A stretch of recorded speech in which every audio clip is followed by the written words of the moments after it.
ادع إلى سبيل ربك بالحكمة والموعظة الحسنة وجادلهم بالتي هي أحسن إن ربك هو أعلم بمن ضل عن سبيله وهو أعلم بالمهتدين. بسم الله والحمد لله والصلاة والسلام على نبينا محمد وعلى آله وصحبه أجمعين.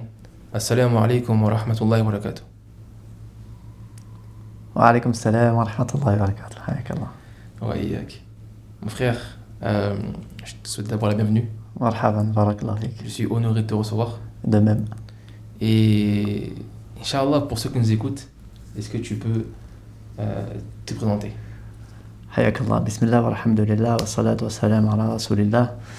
Alors, je suis votre frère Qaïs, ou Cyril pour les plus anciens.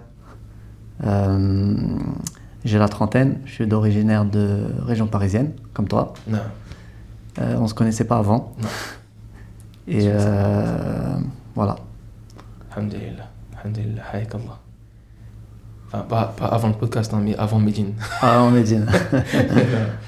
Alhamdulillah. Taïb. Du coup, là, c'est un podcast dont le sujet, c'est la conversion à l'islam. On va ici découvrir ensemble, en fait, ton intimité. Qu'est-ce qui t'a amené à choisir l'islam? Comment est-ce que tu as été guidé à l'islam?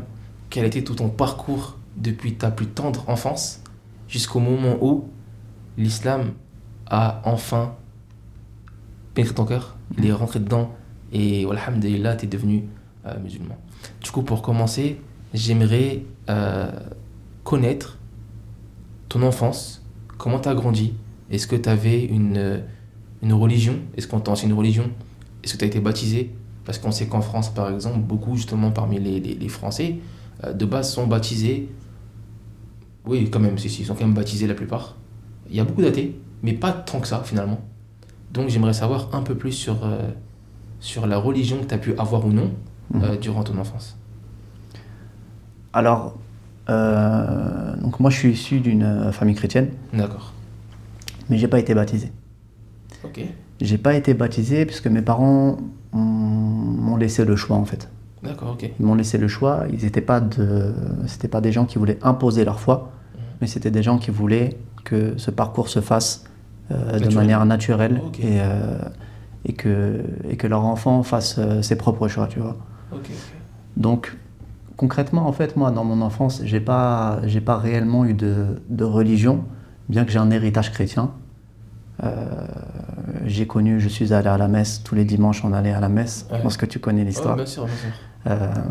On allumait des bougies, etc., etc. Mais j'ai pas vraiment eu j'ai des souvenirs, bien sûr. Mes parents m'avaient émis l'idée un jour de faire du catéchisme. D'accord. J'ai dû faire quelques cours et puis en fait j'avais arrêté parce que on le développera plus loin Inch'Allah, mais en fait je comprenais pas grand chose et c'est vrai qu'à cette époque-là ça m'intéressait pas vraiment. D'accord. Alors j'étais jeune, là je te parle vraiment de la petite enfance, tu vois. Sûr, ouais. Quand tu es jeune, c'est quel âge à peu près? Ça je dirais c'était peut-être aux alentours de 10 ans, un truc comme ça. Ok, ouais, jeune du coup. Ouais. Peut-être aux alentours de 10 ans. Alors que tu vois j'ai une grande sœur, mais celle-ci elle a été baptisée parce qu'elle avait fait ce choix-là. D'accord, ok. Donc elle a fait ce choix-là. C'est une d'elle, d'accord, ok. Ouais. Et non, après, c'était une enfance assez normale, en fait. On n'a pas eu d'événements particuliers, tu vois, dans mon enfance. On a vécu en région parisienne. Ouais. Comme tu connais l'atmosphère de la région parisienne. On connaît. Voilà. On y reviendra peut-être par la suite. Inch'Allah. Et voilà, rien de spécial après. L'enfance était assez linéaire, on va dire. D'accord, ok, ouais, non, okay. Je vois ce que tu veux dire. Je vois ce que tu veux dire. Alhamdulillah. D'accord. Et est-ce que tu as remarqué, par exemple chez tes parents, des aspects particuliers de justement la religion chrétienne? Est-ce que, parce que tu me dis que voilà, ils t'ont pas forcé, mais est-ce que tu as pu voir chez eux de manière visible cette religion-là, dans leur pratique, de manière quotidienne, ou leur pratique quotidienne justement? Quotidiennement, à vrai dire, oui, puisque ma mère est assez investie, disons. D'accord. Assez investie dans sa religion. Mon père, moins. Mais c'est vrai que j'ai des souvenirs, là, tu m'évoques ça, c'est vrai que j'ai des souvenirs, par exemple, avec ma grand-mère, qui est décédée depuis. qui nous faisait faire la prière, par exemple, avant de dormir, quand on dormait chez elle. Tu vois. Ça, c'est les grands Voilà, parents, exactement. Ouais. Les anciens. Eux, ils laissent pas le choix. Eux. Non, il laisse pas le choix. Il laisse pas le choix. Et en fait, j'ai ce souvenir, mais c'est pas quelque chose qui m'a marqué et ça m'a pas imprégné, tu vois. Ouais. Donc on m'a pas vraiment transmis cette idée du créateur. Ok. On m'a pas vraiment éduqué sur le divin. D'accord. Et du coup, malgré cet héritage chrétien que tu as pu avoir, est-ce qu'on peut dire que tu as grandi sans réellement croire? En fait, tu sais, quand tu as un héritage, en fait, t'as pas vraiment de conscience. Ouais. T'as pas vraiment de conscience et c'est assez abstrait maintenant parce qu'on a grandi, alhamdoulilah, et maintenant on a fait notre chemin. Bien sûr, bien sûr. Mais ce que je veux dire, c'est qu'à cette époque-là, moi, j'ai pas vraiment de souvenir. Est-ce que je me posais cette question Ok, j'ai compris. du créateur Non. ou de... Non, j'avais pas vraiment... Les questions existentielles ne sont arrivées que plus tard, en fait. D'accord, ok. Ok, alhamdoulilah. Alhamdoulilah. Du coup, on va poursuivre sur le chemin. Par la suite, tu as grandi. Ouais, j'ai grandi. Est-ce que ta pratique, est-ce que tu as continué, en grandissant par exemple, à toujours te rendre à la messe? Parce que pour beaucoup, par exemple, quand ils sont arrivés dans la préadolescence ou l'adolescence, c'était fini tout ça. C'est-à-dire que place au foot, place toute activité avec les amis, etc. Ouais, et tout ça, en fait, parce que quand on est petit, par exemple, on y va pourquoi? Parce que les parents nous ramènent, généralement. Donc tu as ce truc qui est que tes parents ils te prennent, ils te disent on y va, même si t'es pas forcé. Mais tu as ce truc qui est que tu vas avec tes parents. Tu restes rarement seul à la maison. Mais en grandissant, tu restes à la maison par exemple. Tu vas pas, ou tu te réveilles pas, ou pour X raisons tu fais autre chose. Ou le dimanche, t'as foot, par exemple. Donc... Ouais, moi clairement j'étais dans ce schéma-là, tu vois. Ouais. On avait, comme je te disais juste avant, on a une certaine liberté. Et quand tu as la liberté de faire ou de ne pas faire, généralement tu ne fais pas, par paresse ou par manque d'intérêt. Bien sûr. Et on avait toujours cette messe de Noël, bien entendu, interminable. Interminable et très ennuyante. Parce qu'on a les mêmes souvenirs, j'ai l'impression. Ça a duré longtemps. Hein. Ah, c'était horrible. Ça a duré longtemps. Ouais, c'était trop. Surtout pour des enfants. En fait, tu comprends pas. T'entends tellement de choses et c'est des rites qui sont, on le verra peut-être, on le développera peut-être plus tard, mais les rites ils sont tellement mystérieux que en tant qu'enfant, sincèrement, tu peux pas comprendre, tu peux pas te faire à ces idées-là. C'est très, très dur en fait. Je sais pas comment transmettre justement cette foi-là. Comment les chrétiens arrivent à transmettre cette foi-là à leurs enfants. C'est vraiment une question, tu vois. Parce que concrètement, c'est que du mystère en fait. Et on y reviendra, Inch'Allah, mais... Mais les gens, justement, j'ai l'impression qu'ils aiment cette part de mystère. Ils aiment en fait cette part de mystère, et ça c'est vraiment un autre sujet, mais ils aiment cette part de mystère qui est que c'est beaucoup plus simple et beaucoup plus intéressant pour eux d'accepter simplement la phrase qu'on te dit qui est que crois en Jésus, t'es sauvé.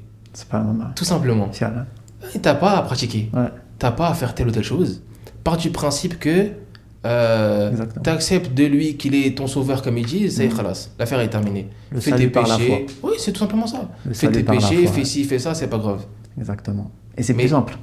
D'accord, mais quand on y réfléchit réellement, quand on se pose vraiment la question et qu'on se dit, ok, le salut par la foi.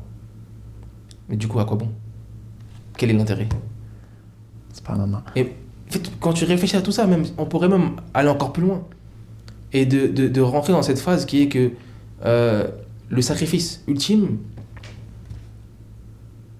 selon la croyance, soit ceux qui disent un Dieu qui se fait homme, ou d'un Dieu qui envoie son fils unique, etc., comme ils disent. Tu vois, mais ils disent ça. Mais en réalité, quand tu réfléchis vraiment, qu'est-ce que ça traduit si ce n'est de la faiblesse?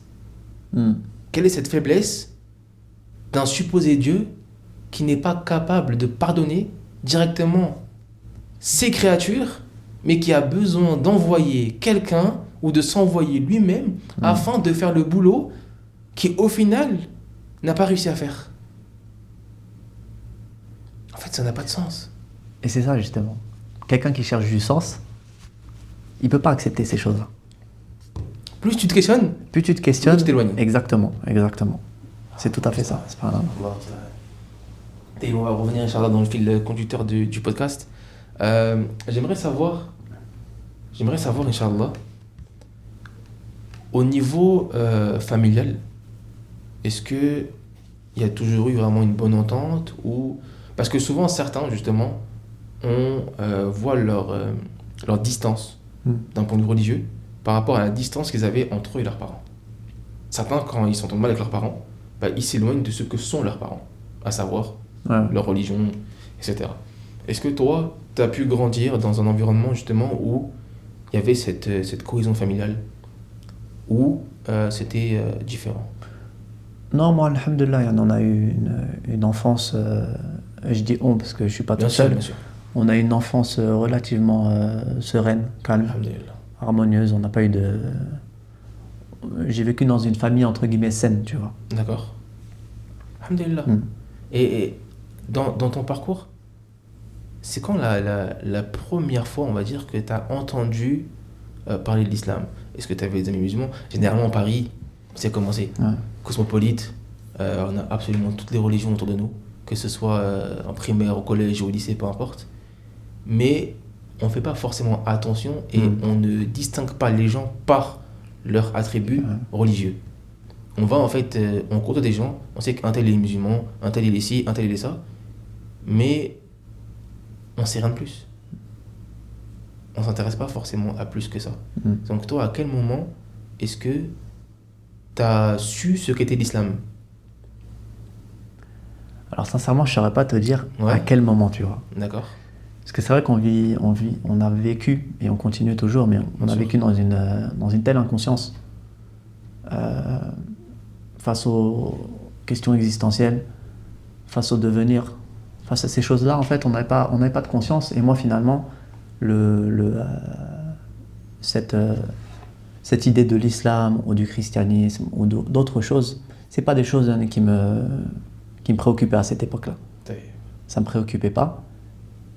Et par la suite, il y a des événements dans ma vie qui vont arriver et qui vont justement m'inciter, directement ou indirectement, à chercher. D'accord. Dis-moi en plus. À me questionner. Dis-moi en plus. Tu veux savoir. Je trouve que la première chose, moi, qui m'a posé question, c'était la théorie de Darwin. Ok. Je saurais pas te dire... Très scientifique. C'était très scientifique, bien que je ne suis pas scientifique. Mais c'était vraiment le premier truc, en fait. On va dire, c'était pas un déclic, mais c'était le premier pas sur le chemin du questionnement. D'accord. Je me souviens plus quel âge j'avais. Je devais assez grand déjà, tu vois, peut-être la majorité, quelque chose comme ça. D'accord. Et je parlais avec un frère. Un frère de quartier. C'est même pas quelqu'un qui était dans la droiture, etc. Pas un religieux. C'était pas un religieux, mais subhanallah, malgré ça, tu vois que les personnes qui ont été éduquées, elles ont des choses, des thawabit, des fondements qui bougent pas. Notamment pour eux, pour nous maintenant, alhamdoulilah, mais pour eux, genre la théorie de Darwin, caduque. C'est des singeries. Voilà, c'est le cas de le dire. Et en fait, il était tellement convaincu que moi, ça m'a fait me poser cette question. Mais moi, pourquoi je crois à ça? Est-ce que c'est un héritage?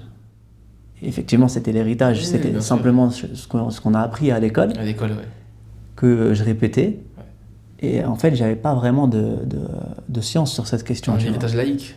Un héritage laïque. Même pas chrétien. Exactement. Et ça c'est encore autre chose. Parce que pourquoi les chrétiens croiraient à la théorie de Darwin? Ça, c'est pas logique. Bien sûr. Certains y croient, d'autres n'y croient pas. Ça n'a aucun sens. Alors moi, c'est à partir de ce moment que je vais commencer à regarder un peu sur Internet. Je vais commencer à chercher, etc. Et même aujourd'hui, tu tapes antithèse de théorie de Darwin, tu trouves que c'est caduque, tu vois. Bien sûr, bien sûr. Darwin lui-même, il reconnaissait les limites de sa théorie. Et sa théorie, elle correspond aussi à une époque. Donc aujourd'hui, c'est pas la même époque. Bien sûr. Et sa théorie, elle est arrivée dans l'histoire elle est arrivée, en fait, elle a fait transition entre... C'était une époque de tension entre le clergé et les scientifiques. Et sa théorie, elle est arrivée à ce moment-là. Sauf qu'auparavant, une question qu'on peut se poser, c'est quoi? Avant la théorie de Darwin, c'était quoi la croyance des gens? À quoi? Quelle était leur croyance? Toujours été la même. Et leur croyance, elle était basée sur le religieux. Bien sûr. Elle a toujours Pour été les la chrétiens, même. sur la Genèse, par exemple. Bien sûr. Et du coup, c'est intéressant justement de revenir sur cette période-là parce que tu te rends compte que finalement, c'est un combat. C'était un combat et c'est les scientifiques qui ont gagné. Parce qu'il y a une scission entre le clergé et le monde scientifique qui était la seule référence finalement, tu vois. Ouais. C'était la seule référence. Et du coup, il y avait un contexte. Ouais, c'est vrai. C'est vrai que vu comme ça, je comprends ce que tu veux dire. Il y a beaucoup de gens. En fait, cette scission, elle est venue car beaucoup de gens ont souffert, entre guillemets, des décisions du clergé. Et ça devenait plus simple. Et il y a aussi ça, c'est un truc, ça me surprendra toujours. C'est cette pensée qu'ont les scientifiques que parce qu'ils se prétendent scientifiques et qu'ils se basent sur des théories scientifiques qui au final parfois sont extrêmement dures à prouver, ça reste scientifique, ça reste une théorie, mais que eux en fait sont les illuminés, ils savent, ils ont une clairvoyance tellement supérieure au religieux qui lui n'est qu'un mouton qui suit une croyance sortie tout droit de Canaan ou de c'est quoi, Allah musta'an. Exactement, c'est ça. Et du coup, le domaine scientifique, il est totalement séparé du divin. Ouais. Et pour eux, la méthode même scientifique, la méthode empirique, leur manière de développer des théories, etc., c'est pas une méthode... En fait, le divin, il est exclu de cette méthode d'emblée. C'est pour ça qu'en fait, tu vois qu'il y a un fossé entre les deux. Non, bien sûr. Et ça, c'est très contradictoire. On va le voir pourquoi, tu vois. Parce que, déjà, premièrement, la théorie de Darwin, elle t'explique pas l'origine de la vie. Elle t'explique quoi? L'évolution des espèces après l'apparition de la vie. Bien sûr. Et ça, en fait, ça nous amène, du coup, moi, dans ce raisonnement-là, ça m'a amené à réfléchir aussi sur le Big Bang. Parce que c'est aussi une théorie. Ouais, après, vrai. Une théorie reste une théorie. Ouais, bien sûr. On n'est pas des scientifiques. Mais Mohim, je vais te ramener certaines paroles de scientifiques. Elles sont étonnantes, en fait. La théorie du Big Bang, comme tu le sais, auparavant, les philosophes, les scientifiques, etc., ils étaient persuadés que cet univers, il était éternel. Et il était éternel et immobile. Ouais, fixe. Voilà. Ouais, exact. Et cette conception, du coup, elle leur faisait croire que cet univers n'a pas eu besoin de commencement. Et par conséquent, encore une fois, selon leurs prétentions, s'il n'y a pas besoin de commencement, il n'y a pas besoin de créateur. Mais, beaucoup plus tard, Edwin Hubble, il va arriver avec ses travaux, et il va prouver par A plus B que l'univers, il est en expansion. Et ça nous fait penser à quelle ayah? Étonnamment, ça nous fait penser à la parole d'Allah Azza wa Jal qui nous dit وَالسَّمَاءَ بَنَيْنَاهَا بِأَيْدٍ وَإِنَّا لَمُوسِعُونَ. Et le ciel, nous l'avons édifié avec notre puissance, et nous l'étendons constamment dans l'immensité. Il est en constante évolution. Voilà. Constante, Et à partir de ce moment-là, de ces recherches-là, maintenant c'est un consensus. Les savants, il n'y a pas de... Khalas, l'univers il est en expansion. Et à l'inverse, ils se sont basés là-dessus pour dire que s'il est en expansion aujourd'hui, c'est-à-dire qu'auparavant, c'était une masse compacte. Non. C'était une masse compacte. Et ça, une fois de plus. Non. Voilà. D'où l'idée du Big Bang. Oui, Leur théorie, elle part de là. Bien sûr, il y a d'autres paramètres. Et à cette époque-là, cette idée, elle va grave déranger en fait. Elle va beaucoup déranger les gens. Les plus illuminés, comme tu disais, on parle de gens illuminés. Ici, tu vois, par exemple, un astronome, un astrophysicien qui s'appelle Robert Jastrow, qui est un Américain, si je ne me trompe pas, il disait dans un entretien, je cite, Einstein, c'est qui Einstein? Oui, on connaît tous. Einstein. Ouais, on connaît tous. Einstein n'a jamais aidé l'idée d'un Big Bang parce qu'elle suggérait un début et une création. Et une création suggérait un créateur. Subhanallah. Bien T'as sûr, vu? bien sûr, bien sûr. Et là, c'est ce qui est super intéressant par rapport à ce point-là, en fait, c'est que eux-mêmes reconnaissent leurs limites. Ouais. Mais étonnamment, ce que nous, on a appris sur les bancs de l'école, on a appris ces limites-là. On n'est pas allé au-delà. Pourquoi on ne nous a pas enseigné à aller au-delà des réflexions des gens, disons, les plus intelligents de cet univers? C'est pas le but. C'est pas le but, exactement. Non, c'est pas le but. Parce que le créationnisme, ces choses-là, ils veulent pas de ça. Non, c'est pas le Exactement. but. Ils veulent te maintenir dans un comment dire, dans Un moule. ouais, un moule, c'est ça. Tu restes dedans et t'en sors pas. On te donne ni les clés pour penser différemment. On ne te pousse pas à la réflexion. Il suffit de voir une chose. On a eu à l'école des cours de philosophie. Ouais. Tous nos profs de philo, tous sans aucune exception, s'il y a une chose qu'ils détestaient, c'était la religion. Voilà. Ils ne supportaient pas qu'on puisse remettre en cause tout ce qu'ils pouvaient apporter d'un point de vue religieux. Et ça, peu importe la religion. Ils n'aimaient pas du tout comment dire, cet attachement et le fait que toute personne s'en remet d'abord à sa religion pour réfléchir. Alors que eux, non. Et une fois de plus, tu m'indiques une chose, c'est que même lorsque tout leur montre qu'il y a un créateur, ils tournent la tête en disant non, ça, on n'en veut pas. On ne l'accepte pas. Exactement. Et ils cherchent ailleurs. Il faut trouver quelque chose, Exactement. mais tout sauf ça. J'ai une belle parole par rapport à ça. Vas-y, dis-moi. J'enchaîne du coup. Fadel. Le même astronome, donc D'accord. on disait Robert Jastrow, il a un livre qui s'appelle Dieu et les astronomes. Ok. Il faut savoir que ça, le Jastrow ici, là, Ouais. c'est pas un croyant. D'accord. Écoute la conclusion de son livre. Son livre, il est pas, si quelqu'un le cherche, il n'est pas en français. Il est trouvable en anglais. Avec ChatGPT, tu peux traduire facilement. Tu peux tout faire, bien sûr. Il dit, je cite, c'est la conclusion de son livre. Ok. Les preuves astronomiques conduisent à une vision religieuse de l'origine du monde. Les détails techniques peuvent être discutés, mais l'essentiel est clair, l'univers a eu un commencement. Et ce commencement fut un acte de création. C'est la conclusion à laquelle sont arrivés de nombreux scientifiques, bien malgré eux. Ils n'y sont pas parvenus par foi ou par intuition, mais par les faits. Les astronomes ont maintenant retracé la chaîne des événements jusqu'à ce moment d'origine. La science atteint une barrière. Elle ne peut pas aller au-delà du Big Bang.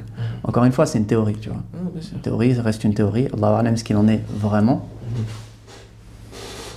Il poursuit, il dit, car dans l'instant de l'explosion du Big Bang, tout ce qui existait, l'espace, le temps, la matière, les lois physiques, est né.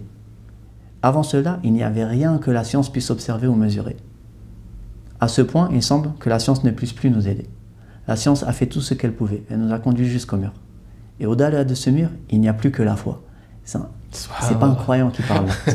Subhanallah. C'est pas un croyant qui parle. Il poursuit et dit « Cela dérange de nombreux scientifiques », comme on disait. Ils espéraient que la science pourrait un jour expliquer tout ce qui existe. Mais aujourd'hui, ils se retrouvent face à une question qui dépasse les outils de la science. Qu'est-ce qui a déclenché le Big Bang? Pourquoi l'univers est-il apparu? Quelle force, quel acte, quel dessein a donné naissance au cosmos? La science ne peut pas répondre à cela. Ce ne sont pas des questions scientifiques, ce sont des questions philosophiques ou théologiques. Et elles nécessitent une autre forme de connaissance. Ainsi, le scientifique, fidèle à la méthode expérimentale, essaie d'éviter ce problème. Il avance prudemment, pas à pas, basé sur ce qu'il peut voir, tester, mesurer, mais à un moment donné, il ne peut plus avancer. Il se heurte à une limite, un mystère, une frontière. Et alors, il se rend compte qu'il a été conduit presque malgré lui vers une vision du monde qui ressemble à celle des croyants. C'est le paradoxe auquel le scientifique est confronté. Il a suivi l'épreuve aussi loin qu'elle le menait, il a évité toute spéculation, toute croyance non fondée, et pourtant, à la fin de ce chemin, il doit maintenant choisir. Nier ce qu'il voit, ce qu'on disait tout à l'heure, nier ce qu'il voit, ou bien admettre que la science, par ses propres moyens, l'a mené jusqu'au seuil du surnaturel. Ici, elle prend fin sa parole. Là, il a tout dit. Il a tout dit, subhanallah. Il a tout dit. Yani, là, on parle d'hommes brillants. C'est Bien des sûr. gens, c'est des pointures. Ils ont voué leur vie à ça. Subhanallah. Ils ont voué leur vie à la recherche. Ils ont voué leur vie à la base à prouver Ils ont cherché. que le religieux n'existe pas. À la base, c'est ça. Parce que Bien sûr, ouais. vu que pour eux, c'était pas une option. Et il le dit lui-même, tu as le choix. Soit tu l'acceptes, soit tu le refuses, tu tournes le dos. Parce qu'à la base, ils veulent pas ça. Les scientifiques, à la base, ne sont pas des personnes religieuses. Pas toutes, bien sûr. Non, T'as certains- aujourd'hui, de bien nos sûr, jours, c'est différent. On l'a vu par exemple, on a des livres qui ont été écrits par exemple, sur l'islam, qui mentionnent plusieurs scientifiques qui ont accepté l'islam durant leur recherche. Ouais, ça. Recherche embryonique par exemple. Quand ils sont tombés sur les versets avec les phases de l'embryon par exemple, les différentes phases, etc. Toutes ces choses-là, des scientifiques qui pensaient avoir fait une recherche, une découverte avancée, on leur dit oui d'accord, mais t'as le verset, il est juste là, t'as rien trouvé de plus. T'as cherché toute ta vie un truc qui était devant tes yeux. Et là c'est quoi? T'as le choix. Soit t'acceptes l'évidence, soit tu la rejettes. Exactement. Et pour en revenir, tu sais, par rapport au Big Bang, concrètement, qu'est-ce qu'ils disent Big Bang? Pour eux, c'est quoi? Ils disent du coup une masse, et que de cette masse, l'univers s'est formé. Concrètement, c'est ça le Big Bang. Mais ça ne contredit pas le Coran. Dans le sens où, dans le sens du verset, le Coran dit ceux qui ont mécru n'ont-ils pas vu que les cieux et la terre formaient une masse compacte? Ensuite, nous les avons séparés et fait de l'eau toute chose vivante. Et même ça, fait de l'eau toute chose vivante. Incroyable. Fait de l'eau toute chose vivante, subhanallah. Ne croiront-ils donc pas? En fait, qu'est-ce qu'il faut plus? Tu sais, une personne... Incroyable.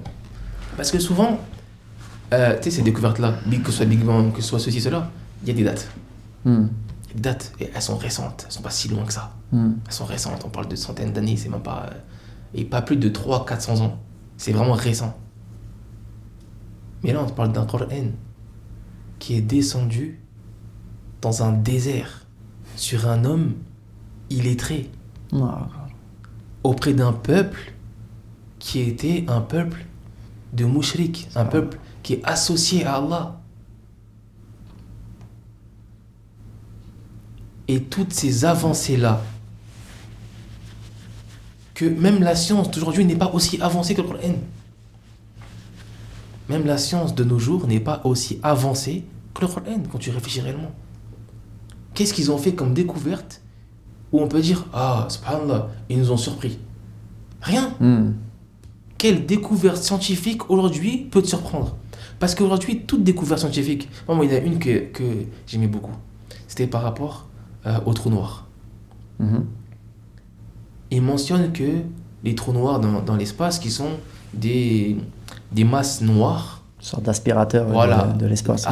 vraiment obscures, absentes de lumière, il n'y a pas de lumière. Elles aspirent ce qu'il y a autour d'elles, et que lorsque elles aspirent, ils ont réussi à calculer que le temps près d'elles n'est pas le temps que nous on connaît. Qu'une minute ou une journée que nous on connaît équivaut à tant de temps auprès de cette masse, ce trou noir.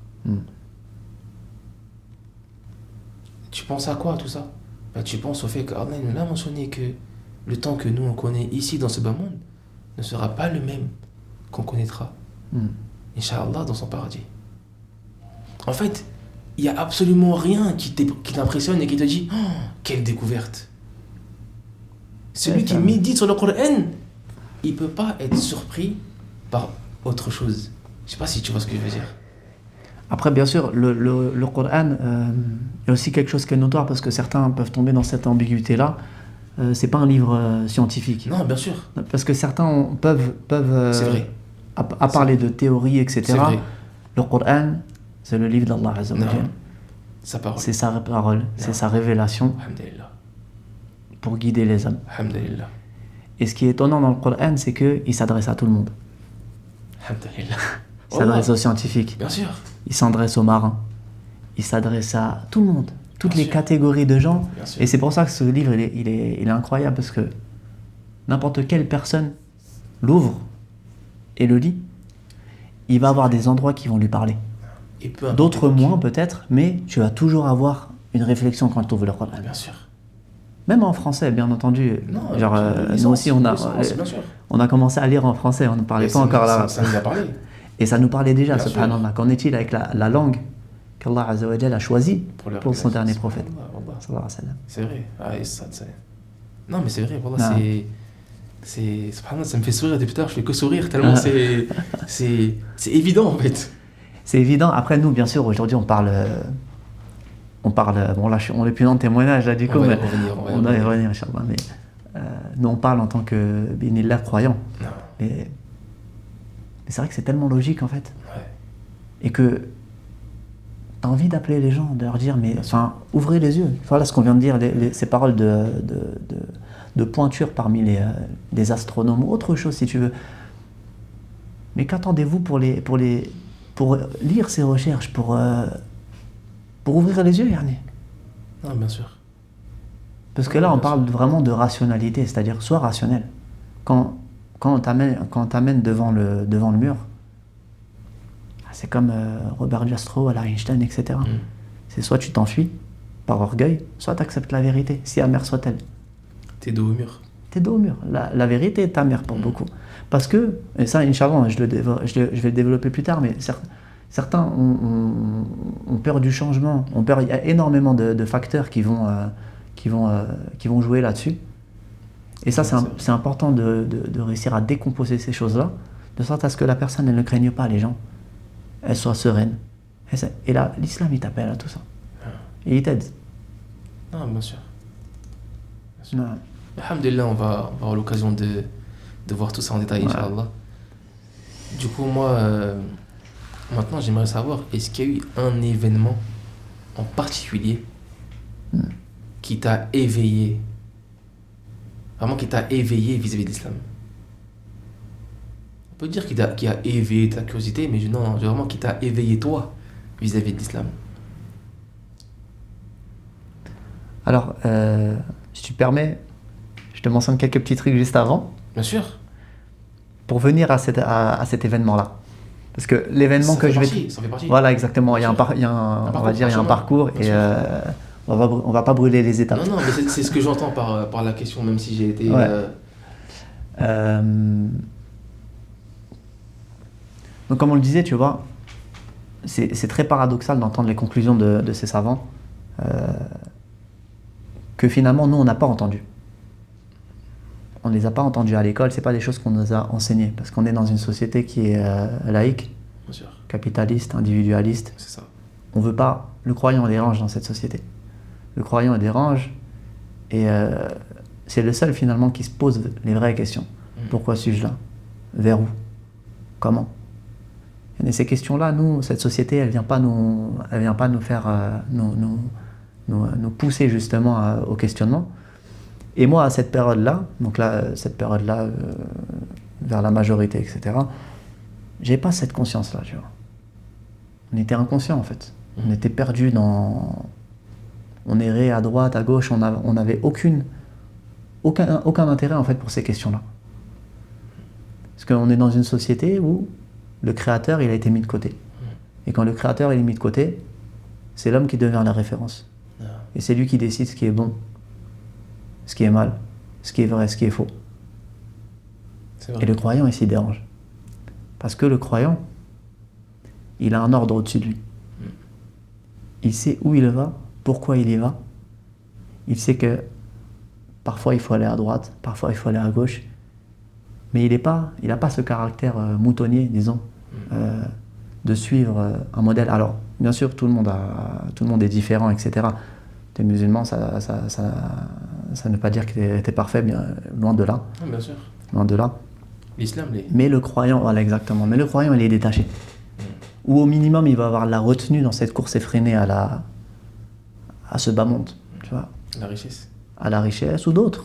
T'as plein de gens, t'as pas que la richesse qui est... Le moteur est différent selon les... Non, bien sûr. Selon les gens. Tu sais, avant que je poursuive, comme tu parles du fait que l'État, justement, fait que la société, elle te prive de ça, en fait, de cette réflexion. un des moyens de priver, c'est celui de cacher les cimetières. Ils te cachent la mort. Tu penses pas à la mort. En fait, partout où tu vas, les murs des cimetières sont tellement hauts que parfois tu marches près d'un mur, tu ne sais même pas que c'est un cimetière. Tu pourrais limite jouer au foot contre ce mur-là, tu ne sais même pas que c'est un cimetière. Jusqu'au moment où la balle passe derrière le mur. Mais pourquoi? Parce qu'ils cachent ça. Parce que moins tu penses à la mort, moins tu penses à quoi? À ce qu'il y a après la mort. Exactement. Et c'est simple du coup de te faire oublier et te faire vivre comme un consommateur. Enfin, Il y a cet aspect-là par rapport au cimetière. Moi, c'est une chose qui m'a le plus surpris. Je disais, mais c'est bizarre. Pourquoi est-ce qu'ils cachent autant les cimetières? Pourquoi ils mettent autant d'efforts à bâtir des murs aussi hauts pour cacher les cimetières? Où est le mal là-dedans? Où est le mal? Comme si tu allais vivre de manière éternelle. Comme si la mort n'existait pas. ouais. Tiens, Je te laisse poursuivre, Inch'Allah. c'est pas grave. Putain, mais je ferme la parenthèse du coup, parce que. La parenthèse scientifique. Non, mais tfadal. Bien que je ne sois pas un scientifique, mais c'est des paroles, je pense, qui sont vraiment source de réflexion pour Non. quelqu'un qui n'a pas, qui se questionne, ou quelqu'un qui n'a pas reçu d'éducation religieuse. Donc, une fois cette idée déconstruite, on va dire que je suis passé d'une croyance ou d'un héritage, la théorie de Darwin, par exemple, à un point d'interrogation. Bon, à cette période-là, ça va pas m'empêcher de dormir, tu vois. Ouais. Oui, C'était des réflexions. C'était léger. C'était léger au début. Ouais, c'était léger. C'était au léger, mais Mais c'était là. c'était là et c'est ce qui m'a poussé à cette période-là à ouvrir la Bible. C'était du coup la première pierre qui t'a mené à cette. Ouais, la plus importante, c'est la deuxième du coup. Une pierre La plus grosse. deuxième pierre, voilà. Mais du coup, ouais, c'est ce raisonnement-là. Alors, je dirais chronologiquement, je me souviens plus exactement parce que le temps est passé. Mais à ce moment-là, je vais commencer à m'intéresser. Je vais lire petit à petit. Le problème, c'est que quand je vais ouvrir la Bible, comme beaucoup, ben, je ne vais pas comprendre. Je ne vais pas comprendre, bien que ce soit ma langue native. Ouais. On parle français, etc. Ouais, bien sûr. Sauf que, bon, faut savoir que la Bible a été traduite du grec ou d'autres versions, etc. C'est bien que tu dises ça. Par rapport au fait que le premier manuscrit qui a été retrouvé au IVe siècle, il est grec. Il n'a pas eu avant. Il n'y a pas eu, comme certains aiment bien le réclamer en disant non, c'est en araméen. L'araméen, il est plus récent que le grec. Ouais. Et ça, c'est bien de le dire. Ça mérite un podcast. Ça. Ouais. Et du coup, moi, objectivement, en regardant derrière, moi, j'étais pas vraiment chrétien en fait. Enfin, il y avait une base à laquelle je m'étais pas accroché, mais malgré tout, bah, c'était le seul livre qu'il y avait à la maison, donc je me suis dit bon, bismillah, on va voir ce qui se passe là-bas, on va regarder. On va feuilleter. Non. Et c'était vraiment pas parlant. C'est dur à lire. C'est dur à lire. T'as ouvert le Nouveau ou l'Ancien Testament? Les deux. Les deux. Hein. Ouais. Je trouve que l'Ancien est plus clair que le Nouveau. Malgré tout. Et plus simple à lire que le Nouveau. Bah, en fait, le problème, il y en a tellement. Après, chacun a son histoire, surtout dans les évangiles, etc. C'est vrai que tu as peut-être des passages qui sont... Alors, j'ai pas lu intégralement, je te l'avoue, j'ai pas eu la patience de tout lire intégralement, parce que c'était trop lourd en fait. C'était trop lourd. Et quelqu'un qui m'entend, il pourrait dire bah t'étais pas chrétien, donc pourquoi t'as rien à dire quoi. Alors que non en fait. Parce que moi, malgré tout, il y a eu un héritage. Bien sûr. Il y a eu un héritage et on a essayé de me transmettre certaines choses. Pas dans la contrainte, en me laissant le choix, mais on a quand même essayé de m'instruire et de me faire comprendre certaines choses. Sauf que le problème dans la religion chrétienne, c'est que moi, ce que je fais, c'est que j'invite le chrétien, vraiment la personne sensée, qui recherche du sens à ce monde et qui recherche la vérité, parce que c'est notre but à tous, Bien sûr. de prendre une feuille et de noter les problématiques qu'elle a par rapport, et les ambiguïtés par rapport à la religion chrétienne et par rapport à l'islam. Le résultat, il n'y en a qu'un seul. Ouais, bien sûr. La personne, Yannick, qui se penche sur la religion chrétienne, elle va découvrir énormément de contradictions, Bien sûr. d'erreurs. C'est pas moi qui le dis, même les savants chrétiens le Bien disent. sûr, bien sûr. Et en fait, toutes ces problématiques, le problème, c'est qu'elles touchent des points fondamentaux de cette religion, contrairement à l'islam. L'islam, si tu trouves des ambiguïtés, généralement, elles sont promues par les détracteurs de l'islam et des gens qui ne veulent pas. Mais il y a des réponses, alhamdulillah. Et ce n'est pas une prétention, les réponses, elles sont là. Ouais, bien sûr. Il suffit juste de questionner et tu trouves la vérité. Mais le problème, chez les chrétiens, ce n'est pas le cas. Et tu as énormément de concepts. Mais toi aussi, il faut que tu fasses ton podcast, Abdullah. Ah oui, bah oui. Ah, tu as eu plus Non, on veut que tu nous parles. Allah Ustad, il m'a mis au plus dur. En direct dans un podcast. En mode, j'ai plus le choix. Allah Ustad. Non, ça va venir, Inch'Allah, ça va venir, Inch'Allah.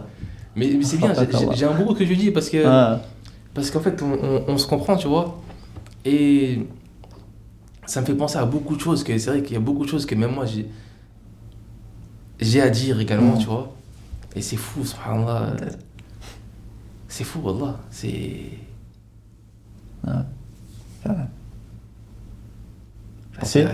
Non, tfadal. Non, sinon je vais rester comme ça, bouler. Allah Ustad. Parmi les grands principes qui posent réellement problème, bah, la Trinité. Ouais. Nous, depuis qu'on est petit, on nous parle de quoi? On nous parle des religions monothéistes. Le problème, c'est que quand on regarde le christianisme, en fait, on trouve tout sauf du monothéisme. C'est comme une sorte de polythéisme déguisé, en fait. En fait, c'est ça. En fait, ils essayent de faire croire que le monothéisme se trouve dans la multiplicité. Ouais. En gros, c'est... tu vois, 3, bah c'est 1. Non, 1 c'est 1. C'est mystérieux. 3 c'est pas 1, 3 c'est 3. En fait, ils ont... En plus, attends, subhanallah, parce que la Trinité, c'est récent. Bien sûr. La Trinité, ça n'a rien à voir avec les premiers manuscrits. Tu ne trouves absolument pas dans les premiers manuscrits cette idée de Trinité. Vas-y, viens, on change de place, là. Non, mais c'est quelque chose de récent. Ah ouais, récent. mais Firman, c'est ça. C'est quelque chose de récent. C'est exactement mais tu sais, ça. moi, il y a un truc, vraiment, qui pour moi devrait être vraiment la première chose qui devrait mener à cette réflexion, qui est en fait, est-ce que la Bible, d'accord, on va dire le Nouveau Testament, parce qu'on parle de celui-là, bien sûr, parce que bien sûr les chrétiens ne reconnaissent pas l'Ancien Testament, même s'ils n'ont avec eux dans leur Bible qui est unifiée, mais ils y croient pas, parce qu'il y a des choses qui sont contraires à ce qu'ils pratiquent, donc ils partent du principe que c'est abrogé, quoi. Voilà. Alors que rien n'est venu indiquer ça. Mais le truc, c'est quoi? C'est que est-ce qu'il y a un moyen d'attribuer le Nouveau Testament à Jésus, à Isa alayhi salam? Est-ce qu'il y a un moyen de l'attribuer? Juste ça, normalement, ça devrait suffire. En réalité, juste ça devrait suffire. Cette question-là, est-ce qu'il y a un moyen de lui attribuer? Est-ce qu'il y a un isnad qui est remonté jusqu'à lui? Bah, Jésus, à la base, c'est un juif, en fait. Non. Et un chrétien censé devrait être juif. Ça. Mais comme Paul de Sartre, voilà, après, voilà, il y a toute une histoire. Il y a toute une histoire autour de ça. Je sais pas si tout le monde saisira les. Mais parle-en, c'est intéressant. C'est un podcast, Abdallah, ça. On va en faire plein. Prends une feuille. On va en faire plein, non, ça. Mais Inch'Allah, on s'assiera, on en parlera, c'est intéressant. Ça, c'est super intéressant. Et du coup, par rapport à la Trinité, la divinité d'Isa, de Jésus, alayhi salam, que la paix soit sur lui, c'est une chose vraiment... Il n'y a pas de logique. Et quand tu fais un saut dans l'histoire et que tu reviens dans les années 300, au concile de Nicée, le concile de Nicée, en fait, auparavant, on le sait, pendant 300 ans, les chrétiens vont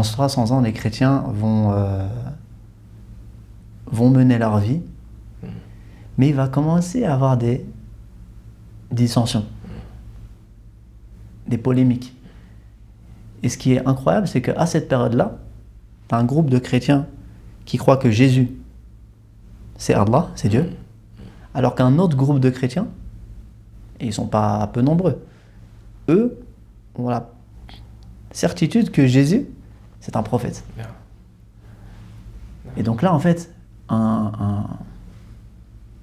le chrétien a le droit de se poser cette question ici. C'est légitime de se poser la question. Pourquoi avoir un crayon... Si la divinité de Jésus, elle était si claire, pourquoi il a fallu 300 ans pour débattre sur ce sujet-là? Le chrétien d'aujourd'hui, il pourrait s'attacher à cette... Tu vois? 300 ans, c'est énorme. 300 ans, c'est immense.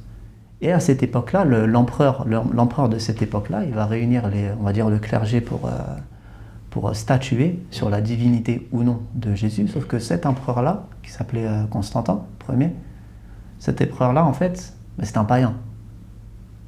Et lui, son idée, c'était juste d'unifier son empire pour qu'il n'y ait pas de troubles, etc., de dissension. C'est connu. Et donc finalement, qu'est-ce qui va être accepté? Qu'est-ce qu'a fait Rome? Voilà. Connu. C'est la divinité de Isa.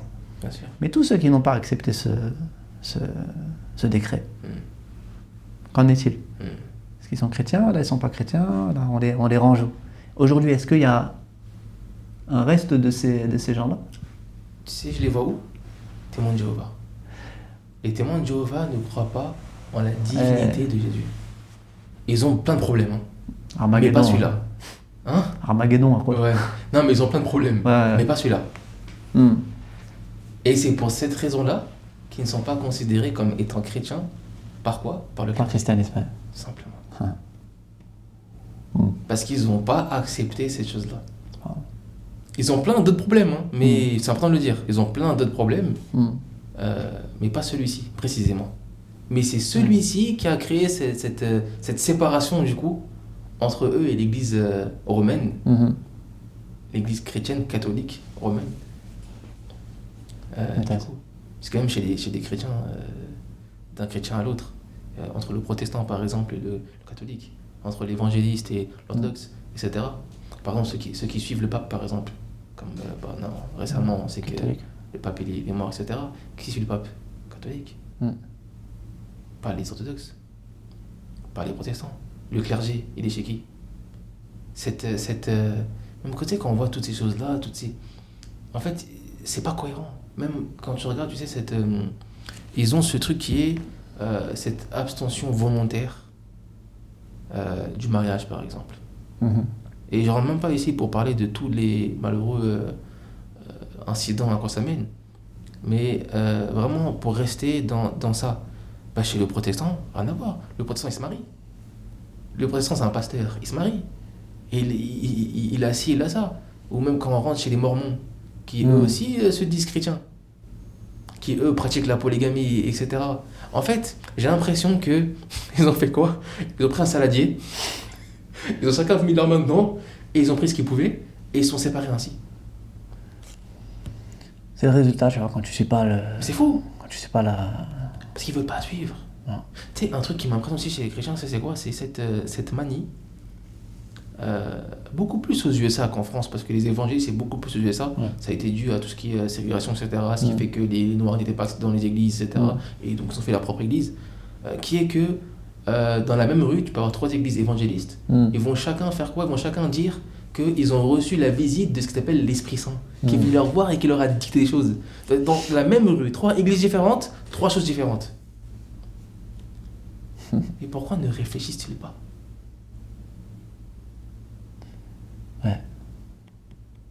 Pourquoi ne réfléchissent-ils pas? En fait, moi, mon opinion de l'expansion de la religion chrétienne, c'était une histoire uniquement de pouvoir.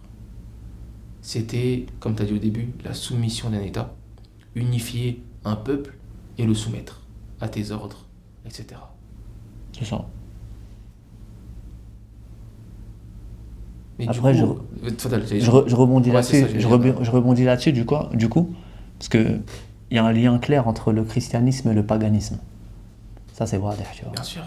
C'est quelque chose. C'est très clair en fait. Bien sûr. C'est très clair. Quiconque a étudié un peu l'histoire et regarde les rites païens qui ont précédé la venue de Jésus se rend forcément compte que ces rites-là, ils existaient déjà auparavant. C'est juste un héritage et c'est une copie. C'est un copier-coller sur... à cet effet, il y a un homme politique français qui s'appelle Arthur Beugnot, qui dit dans l'histoire de la destruction du paganisme en Occident, je cite, il dit « Presque imperceptiblement, les coutumes païennes s'introduisirent dans l'Église. La conversion nominale de l'empereur au début du 5e siècle, donc c'est plus loin que l'empereur dont on citait le nom juste avant, causa de grandes réjouissances. Le monde, couvert d'un manteau de justice, entra dans le christianisme de Rome. Alors, l'œuvre de la corruption fit de rapides progrès. Le paganisme paraissait vaincu, tandis qu'il était réellement vainqueur. Son esprit dirigeait à présent l'Église romaine. Des populations entières qui, malgré leur abjuration, étaient païennes par leurs mœurs, goûts, préjugés et ignorance, passèrent sous les étendards chrétiens avec leur bagage de croyances et de pratiques superstitieuses. » Et c'est exactement ça. Un autre qui dit, Will Durant, qui dit « Le christianisme n'a pas détruit le paganisme, il l'a adopté. » Et on le voit comment nous en France? Les dates. Exactement. Le 25 décembre. Par exemple. Par exemple, ça. Les dates. Pâques, les œufs. Les œufs, c'est dû à quoi? C'est par rapport à la fertilité. C'était par rapport à ça. C'était en gros des sacrifices qui étaient faits pour à une divinité que je sais plus, j'ai oublié son nom, mais c'était par rapport à la fertilité. Donc on a encore aujourd'hui Halloween. Tu me diras c'est pas chrétien. Ouais, je suis d'accord avec toi, mais ça a été presque adopté. C'était pas chrétien en France, mais ça allait ailleurs. Ouais, ça c'est plus dans les pays chauds, vers le Mexique, etc. Ouais. Mais ça fait des morts. Ça fait des morts. Oui, c'est vrai, ça reste chrétien. Ça reste des chrétiens. Effectivement. Ah, les chrétiens n'est pas que les Français. Les chrétiens, c'est pas que l'Europe. Tu vois ce que je veux dire? Mais il y a beaucoup de choses. Mais ça rejoint ce que je viens de dire par rapport au paganisme. C'est qu'en fait, c'est devenu un des deux. Exactement. Subhanallah. Mais ça nécessite, subhanallah, juste de lire en fait. Après, bien sûr, la guidée, elle appartient à Allah Azza wa Jalla, c'est le créateur qui guide. Nul doute. Mais nul doute. Il faut se faire du mal aussi.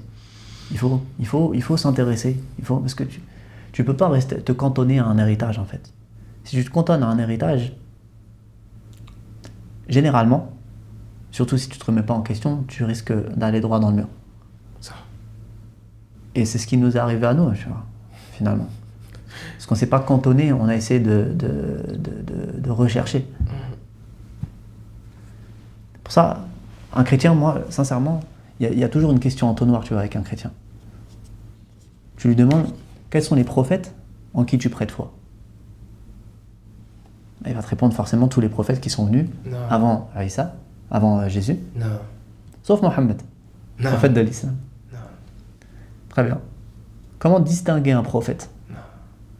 Comment tu distingues un prophète? C'est quelqu'un, si tu poses la question à une personne lambda, elle te dira c'est quelqu'un qui faisait des miracles, par exemple. Par exemple.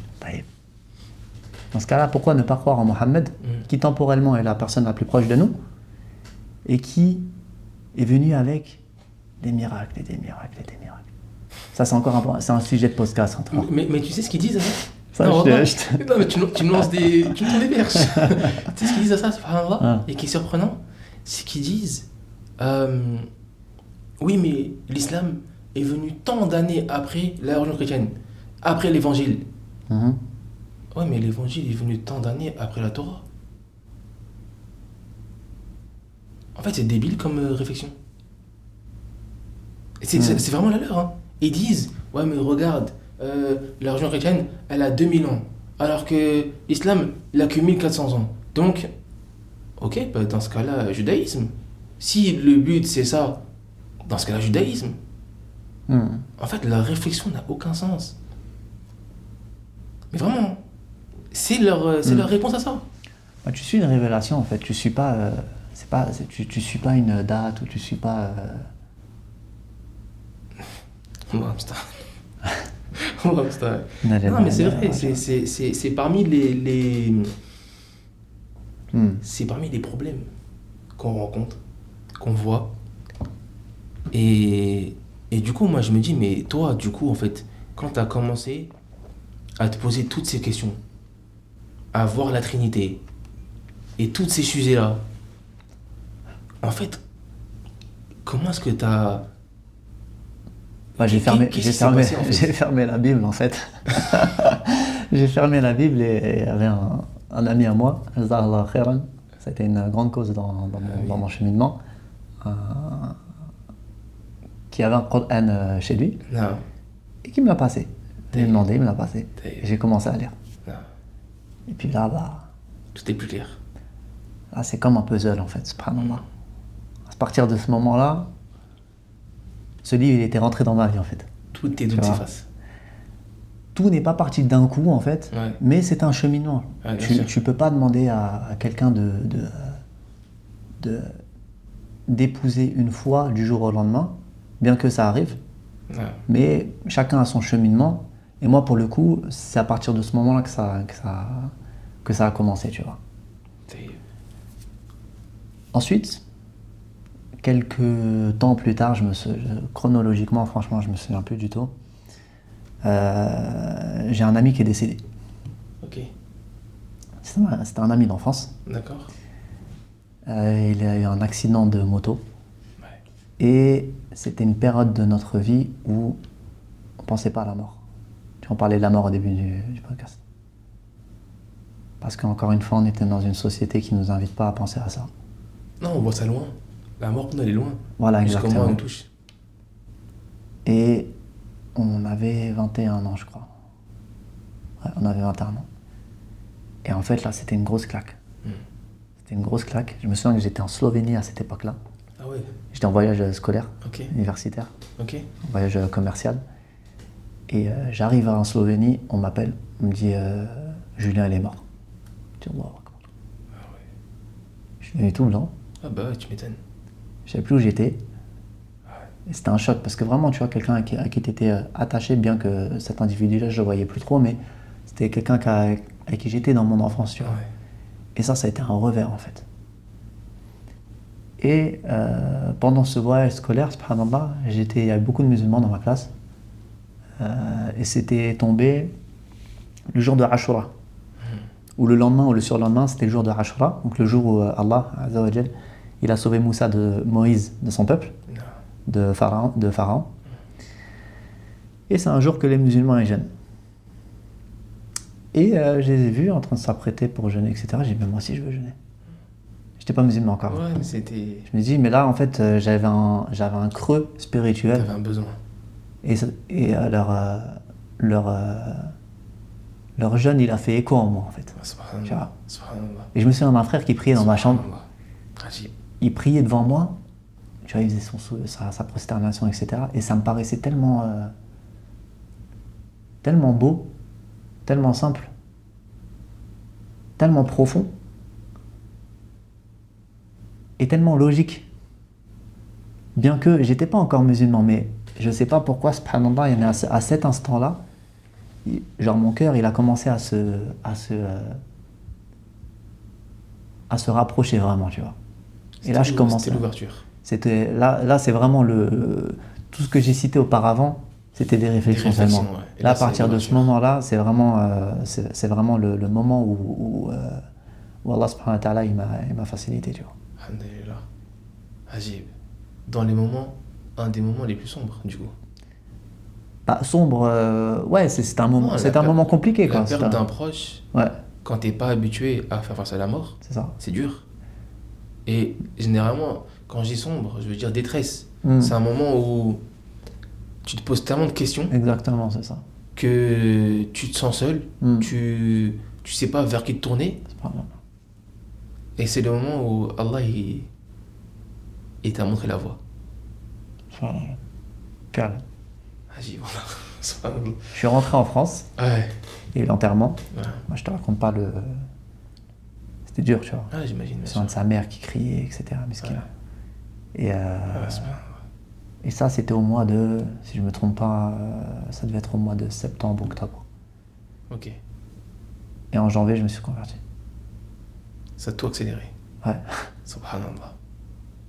Alors quelques mois après, en fait, la vérité, c'est que même avant ma conversion, T'as j'étais accepté. j'avais déjà accepté. T'étais soumis. Mais au début, Shaitan, le diable, il joue avec toi. Bien sûr. Il veut pas que tu... Non, Et toi, il te fait peur avec des choses comme les 5 prières. Ou si Comment tu vas faire? Comment tu vas Waouh, faire, 5 la prières. famille, les machins. Alors que non, tout ça, alhamdoulilah, c'est simple. Mais au début, on te fait... Shaitan, il veut te faire... il te montre ça comme une montagne, alors que non, pas du tout. Mais c'est justement pour pas que tu sautes le pas. Subhanallah. Allah al-musta'an. Allah al-musta'an. C'est incroyable. Subhanallah. Voilà, c'est incroyable parce que quand tu me racontes du coup ton cheminement, tu me dis que vers ta majorité, donc 17-18 ans, tu as commencé en fait ton cheminement, les premières pierres. Puis vers 21 ans, tu as eu la perte d'un proche. Et de 17 à 21 ans, il y a quand même 4 ans. Ouais. Donc c'est long. Mais ça reste un cheminement. Mm. Mais à la perte de ce proche-là, Mm. à la vue des musulmans qui jeûnaient, à la vue d'un musulman qui priait, tout s'est accéléré. J'ai oublié, j'avais fait des rêves aussi, subhanallah. Il y a Ça, beaucoup- ça, j'avais oublié ça. il y a beaucoup de frères, ça les rêves. Ça, j'ai eu des messages, subhanallah. Ajib. Vraiment. Tu sais qu'il y a beaucoup de gens qui n'osent pas dire ça, qui n'osent pas raconter. Parce qu'ils partent du principe que un rêve, non, c'est pas clair, non, un rêve, c'est... Là, tu peux être appelé par un rêve. Tu peux avoir des signes dans un rêve. Bien sûr. C'est pas un mal. Bien sûr, bien sûr. Mais il y en a qui ont du mal avec ça, ils osent pas trop... Wallah, j'ai plein de gens qui rêveraient de faire leur podcast, mais ils osent pas par rapport à ça, parce qu'ils disent, moi, c'est un rêve qui m'appelle à l'islam. Je dis, mais c'est pas un mal, parle-en. Viens, au contraire. Tu vois ce que je veux dire? Au contraire. Mais donc, dis-moi, c'est par rapport à tes rêves. Qu'est-ce que tu as vécu qui a fait que tu t'es... Quels sont ces rêves? Alors, j'avais fait 2 rêves. Si mes souvenirs sont bons, j'en avais fait 2. Le premier, alors que j'étais pas... j'ai pas énormément de connaissances. Hein. Taïb. J'avais pas énormément de connaissances, mais je me souviens être rentré dans une mosquée, Ok. pieds nus. Ok. T'as rêvé que tu aurais des mosquées pieds nus. Ouais. Subhanallah. Ok. Et il y avait un homme sur ma droite que je pouvais pas regarder. Ok. Mais c'était comme une lumière, en fait. Subhanallah. Et je sentais sa chaleur et je sentais qu'il me voulait du bien. Subhanallah. Tu vas savoir, après, tu l'interprètes comme tu veux. Moi, j'ai vu ça. Après, c'est clair. Mais tu te réveilles, Harry, tu vois des trucs comme ça. Là, un musulman, il m'entend, Harry, il dit quoi? Il sait. Et il y en avait Je comprends ce que tu veux dire. un autre où je voyais de loin, je voyais des musulmans en train de prier. Je me souviens plus si j'avais prié avec eux ou quoi.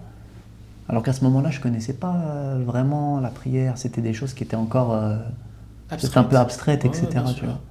Mais ça, c'est vrai que à y réfléchir, ces rêves-là, ça a été aussi un Déclic. coup de pouce. Un coup de pouce. Ouais. Un coup de pied même. Un coup de, Ça t'a un coup de fait... pied, ouais. T'as tout accéléré en 3 mois, subhanallah. Ouais. Ajib. Ça allait vite, tu vois, ça s'enchaînait. Ah, bah oui. Ça s'enchaînait. Les rêves, c'était avant ou après? C'était après la mort de... C'était après. Ouais. C'était après. Le moment où t'étais justement dans cette détresse, entre guillemets. J'étais dans cette Dans ce grande questionnement par rapport à réflexion, la cet mort. questionnement, la mort et plein de questions en fait, tu vois. Parce que la mort, quand elle arrive en fait, bah, tu manques de clairvoyance toujours.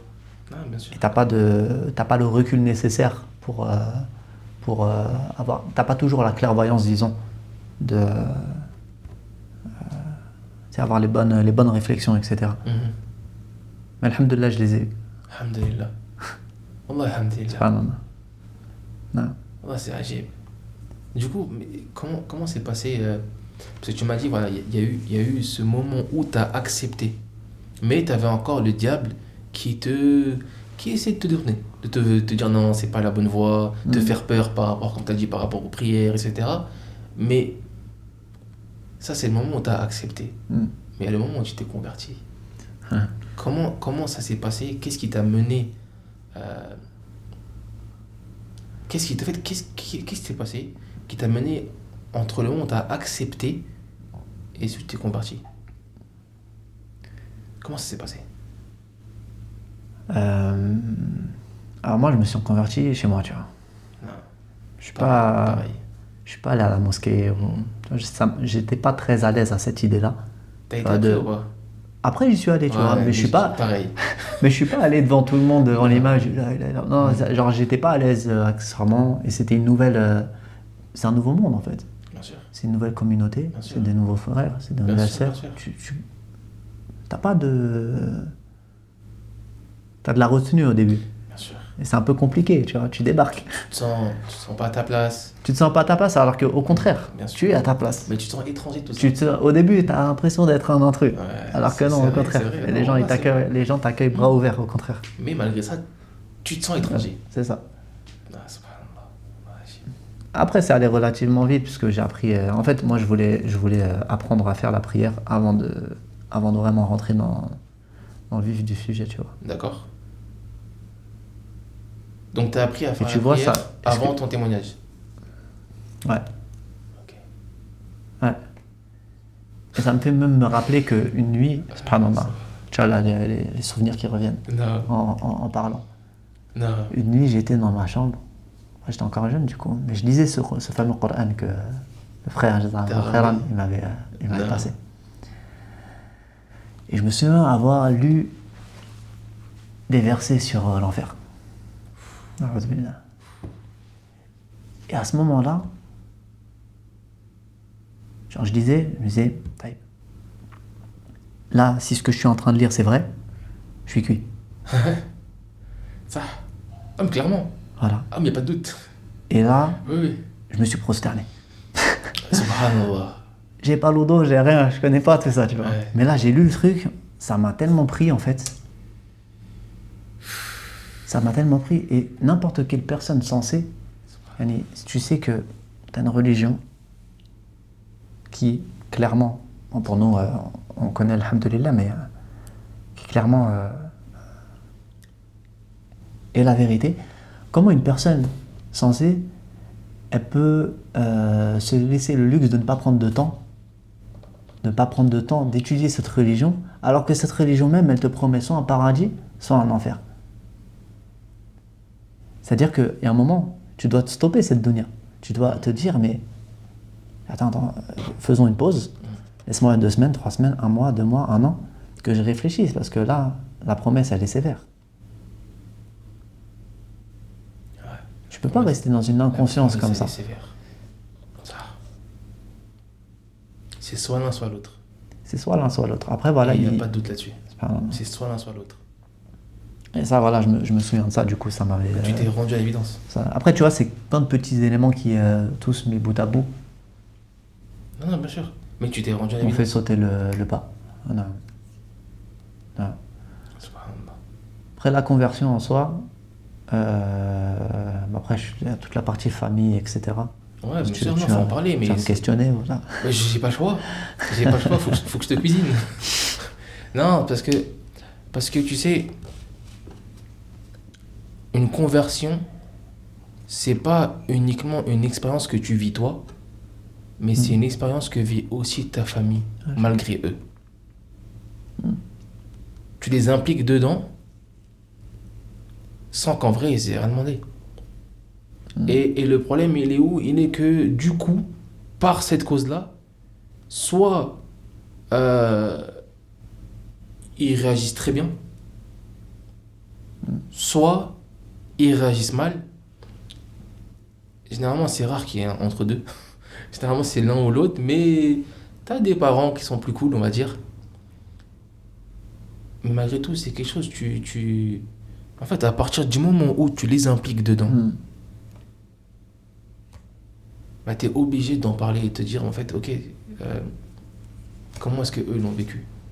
Est-ce que même encore aujourd'hui, par exemple, tu peux avoir cette discussion de savoir, mais comment tu l'as vécu quand moi, je suis devenu musulman?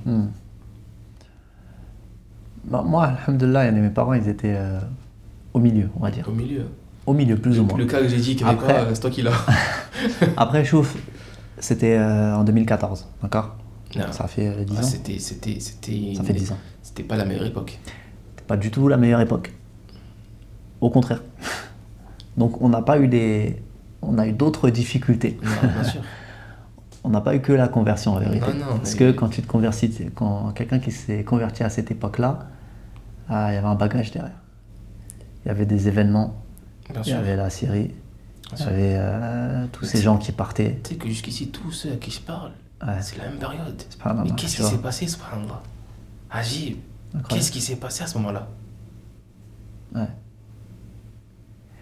Et du coup, ils ont eu peur, en fait. Bien sûr, c'est normal. Et c'est normal, bien sûr. Bien sûr. Réaction Ils ont normale, eu peur normal. parce que c'est des parents et c'est normal d'avoir peur pour son enfant. Et pour ce que tu ignores aussi. Et, Pour ce que tu ignores. et pour ce que connais tu pas. ignores, bien sûr. Bien sûr. Après, nous, quand tu te convertis, c'est assez délicat, en fait. Moi, je ne suis pas quelqu'un qui vient imposer mes choix, Mhm.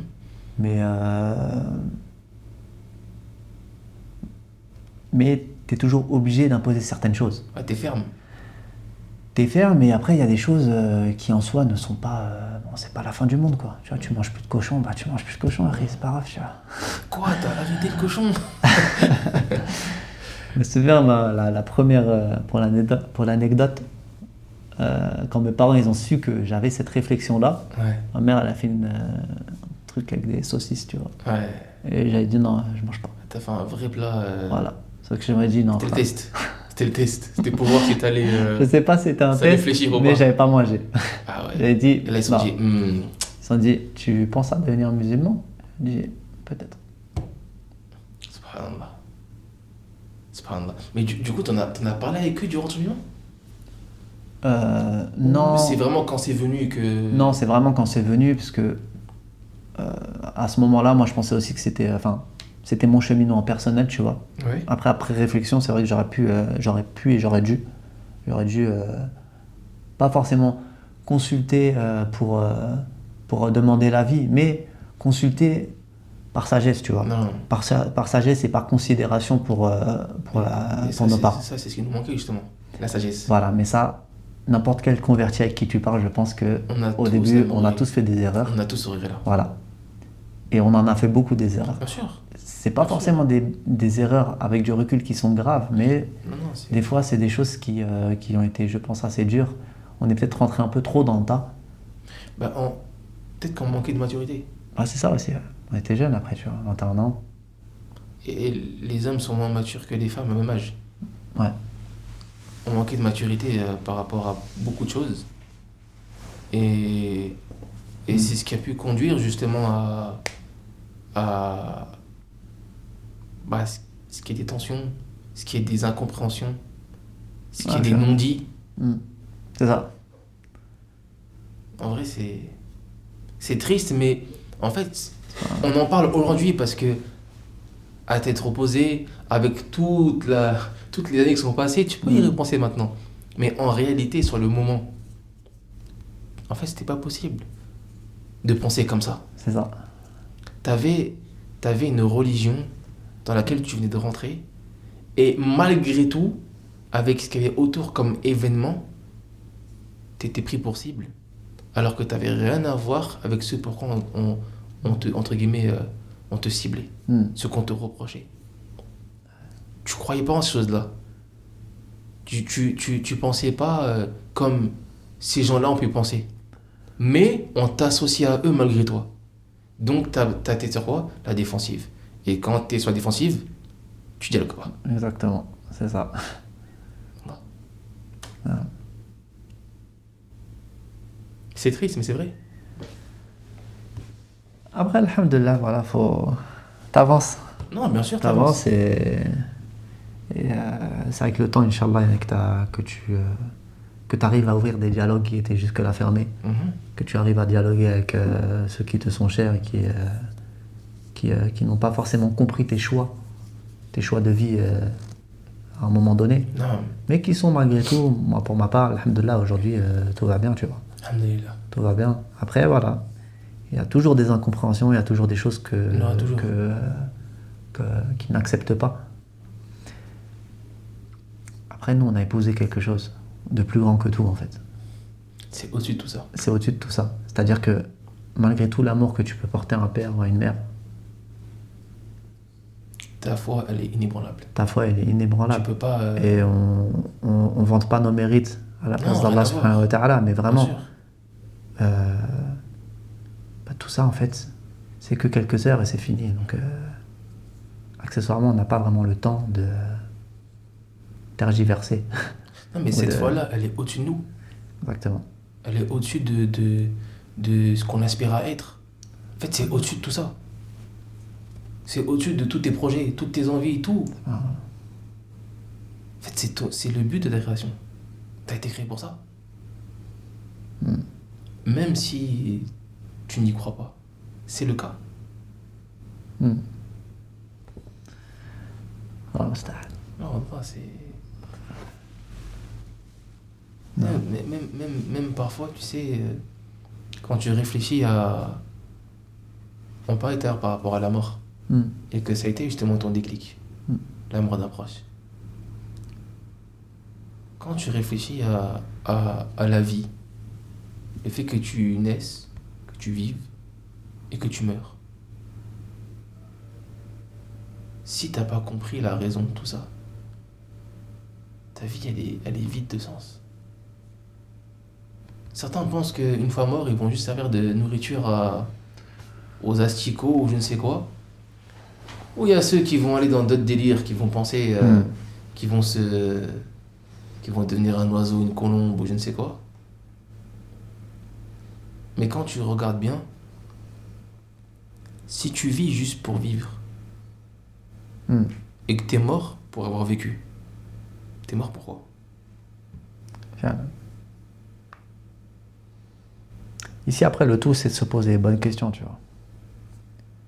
Parce qu'ici, on a tellement de choses qui viennent obstruer notre chemin. Le confort matériel dans lequel on vit. Bien sûr. La distraction permanente. L'esprit, il est saturé. Bien sûr. Tu connais quelqu'un qui connaît le silence aujourd'hui? Le vrai silence, il ne connaît pas tout ça. Non, c'est la peur du changement.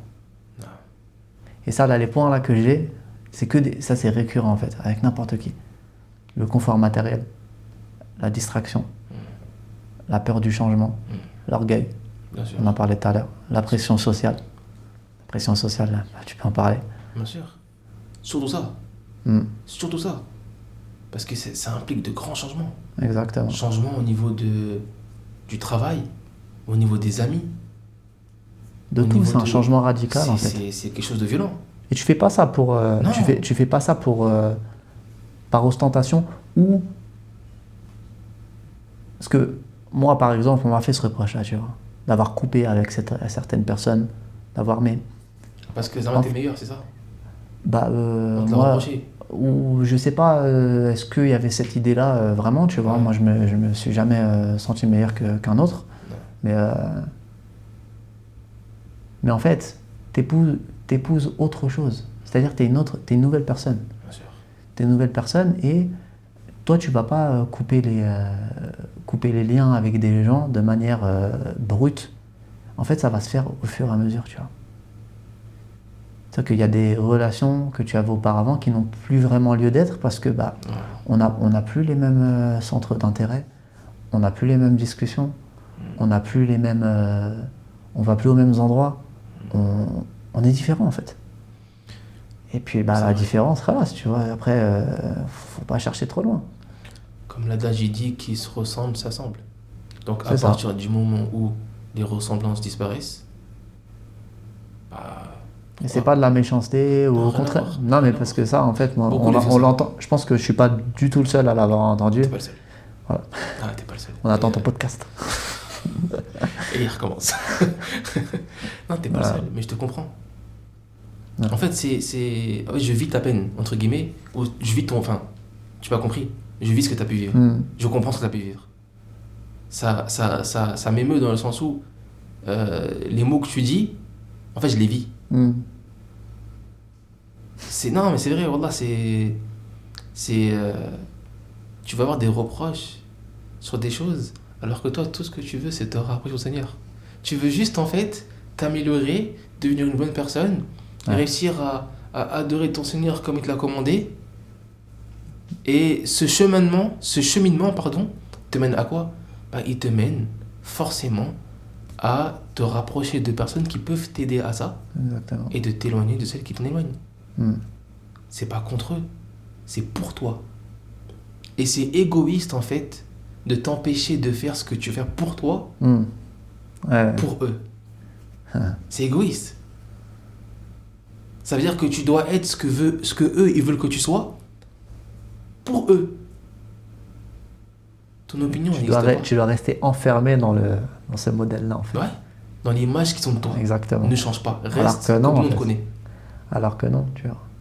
On évolue tous. On a tous notre vécu, on a tous notre récit. Subhanallah. Chacun avance. Chacun avance et les gens se rencontrent, se quittent. Alhamdulillah. Non. Allah al-musta'an, Allah al-musta'an. Du coup, ok. Donc tes parents, ils ont été plutôt flexibles, on va dire, sur la situation. Mais t'as forcément. Ça a été la baisse. Ça aurait pu être beaucoup pire, ça aurait Ouais. pu être mieux, mais alhamdulillah, dans l'ensemble, c'était pas invivable. Tu vois. Ok. Je suis resté chez moi, Ouais. tout allait bien.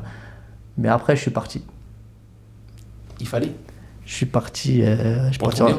Ok. Pour ton bien, il fallait. Bah, en fait, je suis parti en Égypte. Ouais. Tu vois. Ah non, le choc brutal, ça. Je suis parti un an et quelques après m'être converti. Je voulais apprendre l'arabe et je suis Ouais. parti. Ah, ça, c'était le choc, ça. C'était tôt. Ouais. Avec du recul, je sais que c'était tôt, mais moi, je vivais. Il y a des choses qui... On avait besoin. C'est ça. Ah, t'avais pas le choix, t'avais besoin. C'est ça. J'avais envie de partir, tu vois. Je me suis pas laissé le choix, je suis parti. Et c'était une des meilleures décisions de ma vie. Alhamdulillah. Et voilà, tu vois. Et d'un point de vue. Parce que tu parlais justement de ces personnes qui veulent forcément te garder dans un moule. Donc, d'un point de vue amical, tes amis que tu pouvais avoir, en fait, comment ça s'est passé, cette conversion? Comment elle s'est passée? Bah, la transition, en fait, comme je te disais, elle s'est faite naturellement. Non. Sans forcer que ça soit de mon côté ou du leur, en fait, finalement. Parce que c'est pas nous qui avons tout lâché non plus. Il y a deux parties, c'est-à-dire Bien que sûr. toi aussi, à un moment, tu lâches l'individu qui est devant toi Bien parce sûr. qu'il ne te correspond plus. Bien sûr. Tu prends plus de nouvelles. Voilà, donc au final, c'est juste deux chemins qui se séparent. Non. Mais c'est pas une fin en soi. Alhamdulillah, tout le monde va bien. Et Non, bien sûr. Non, alhamdulillah. Alhamdulillah. Du coup, ça c'était par rapport à. D'un point de vue amical. Est-ce que dans les premiers mois, tu as eu des obstacles particuliers qui t'ont touché, parfois même au point de, je dirais pas remettre en cause ton choix, mais qui t'ont malgré tout obligé à des questionnements?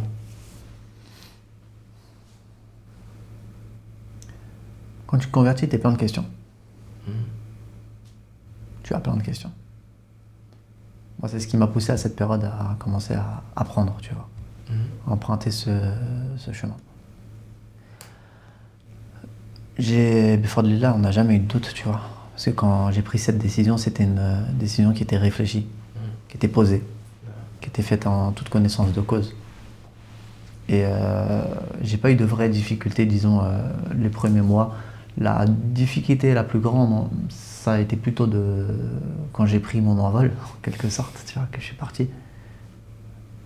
Mais non, alhamdoulilah, il n'y a pas eu de grandes difficultés. Après, les difficultés, comme on disait tout à l'heure, c'était ces événements qu'on a vécu à cette période-là, tu vois. Les attentats en France, Ouais, bien sûr, bien sûr. les événements en Syrie. Ça s'est enchaîné. C'est enchaîné. C'était la Et nous, on période. était entre les deux, on se disait, bon, c'est bien. Et puis, ces événements, ils nous appelaient aussi à partir. Parce Ouais, bien que, sûr. enfin, qu'est-ce que tu... Bien sûr.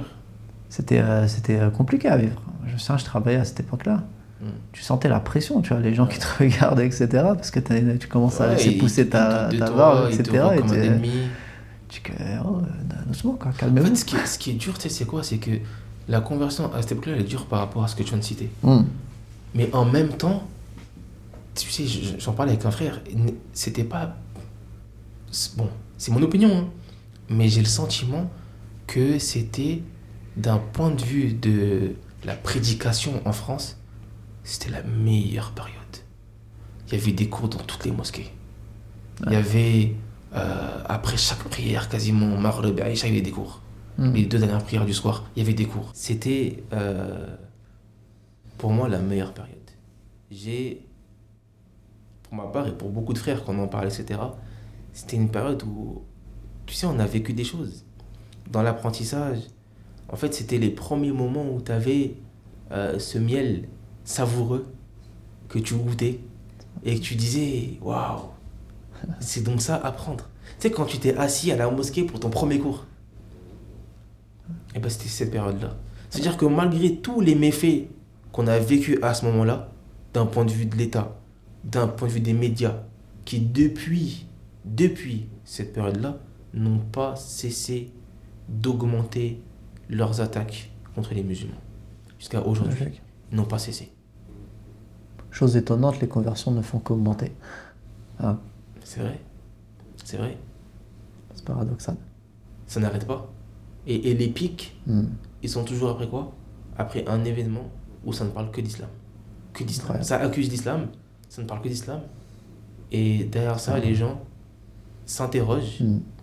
et c'est sûrement pour eux un déclic. Tu ouvres Internet, tu dis, mais les musulmans, pourquoi les musulmans, nan, nan, nan. Hmm. Et là, tu vois des versets. Et là, ton cœur, il frémit. Et malgré toi, il frémit. Parce qu'à la base, certains, ils viennent pour critiquer. C'est vrai. Hmm. Certains viennent pour critiquer à la base. Ça. Et ils finissent comment? Ils finissent musulmans. Ouais. Alhamdulillah. Alhamdulillah. Ajib, hein? Subhanallah. Du coup, t'as fait l'Égypte. Ouais. Puis t'es revenu Je suis revenu. un an après. Ouais, un an et demi. Hein. Un an et demi après. Non, un an et demi à peu près. Ouais. Ton meilleur voyage Avec celui-ci. avant Médine. Avant Médine. Avant Médine. Rien ne vaut Médine. Allah, qu'Allah facilite à tout le monde de Amin. De rester. visiter Et de rester. de rester à Médine. Amin. Amin, amin. Non. Du coup, par rapport à ton cheminement, tu as eu l'occasion de partir étudier en Égypte, d'apprendre l'arabe, qui est la langue que Allah a choisie pour son dernier message. La langue qu'il a choisie pour révéler le Coran. Et comme tu disais juste avant, tu disais que chaque personne qui se convertit a des moments de doute, enfin des moments de questionnement. Et ma question, elle est, est-ce que cet apprentissage du coup qui t'a permis de lire directement la parole d'Allah, est-ce que ça t'a permis également de retirer tout questionnement et tout doute? Bah, déjà, la foi, elle admet pas le doute. Ça, c'est un principe fondamental dans notre foi. Donc, lorsque tu rentres dans l'islam, alhamdoulilah, tu sais où se trouve la vérité et aucun doute ne reste. Ensuite, c'est de l'ordre vraiment de l'apprentissage. Le fait de comprendre l'arabe ici, c'est vraiment... mais c'est une priorité pour le musulman, la vérité. Moi, j'avais cette gêne-là, et je pense qu'on l'a tous eu, de prier derrière l'imam et de rien comprendre. Et ça, c'est tellement dur au début. Et moi, pour ma part, ça a été un moteur, en fait. C'est ça, moi, qui m'a motivé, justement, j'en avais marre, en fait. Tu vois. Parce que tu veux vivre ta foi, tu veux avoir le cœur présent. Mais c'est compliqué, parce que tu ne comprends pas forcément. Ensuite, l'islam, c'est pas la religion des Arabes. Mais la langue arabe a un rôle fondamental dans l'islam. Et du coup, celui qui peut faire l'effort, il faut qu'il le fasse. Tout le monde n'a pas la capacité, tout le monde n'a pas l'entrain, l'envie, tout ce que tu veux, mais ceux qui peuvent, il faut qu'ils le fassent. Je pense honnêtement que ça a été, pour moi, vis-à-vis de l'approche de l'arabe, un des déclics. Ça a été lors d'un tarawih, qui est du coup la prière du soir durant le mois de Ramadan. Ça a été d'entendre l'imam pleurer et de ne pas savoir pourquoi il pleurait. De ne pas comprendre pourquoi il pleurait.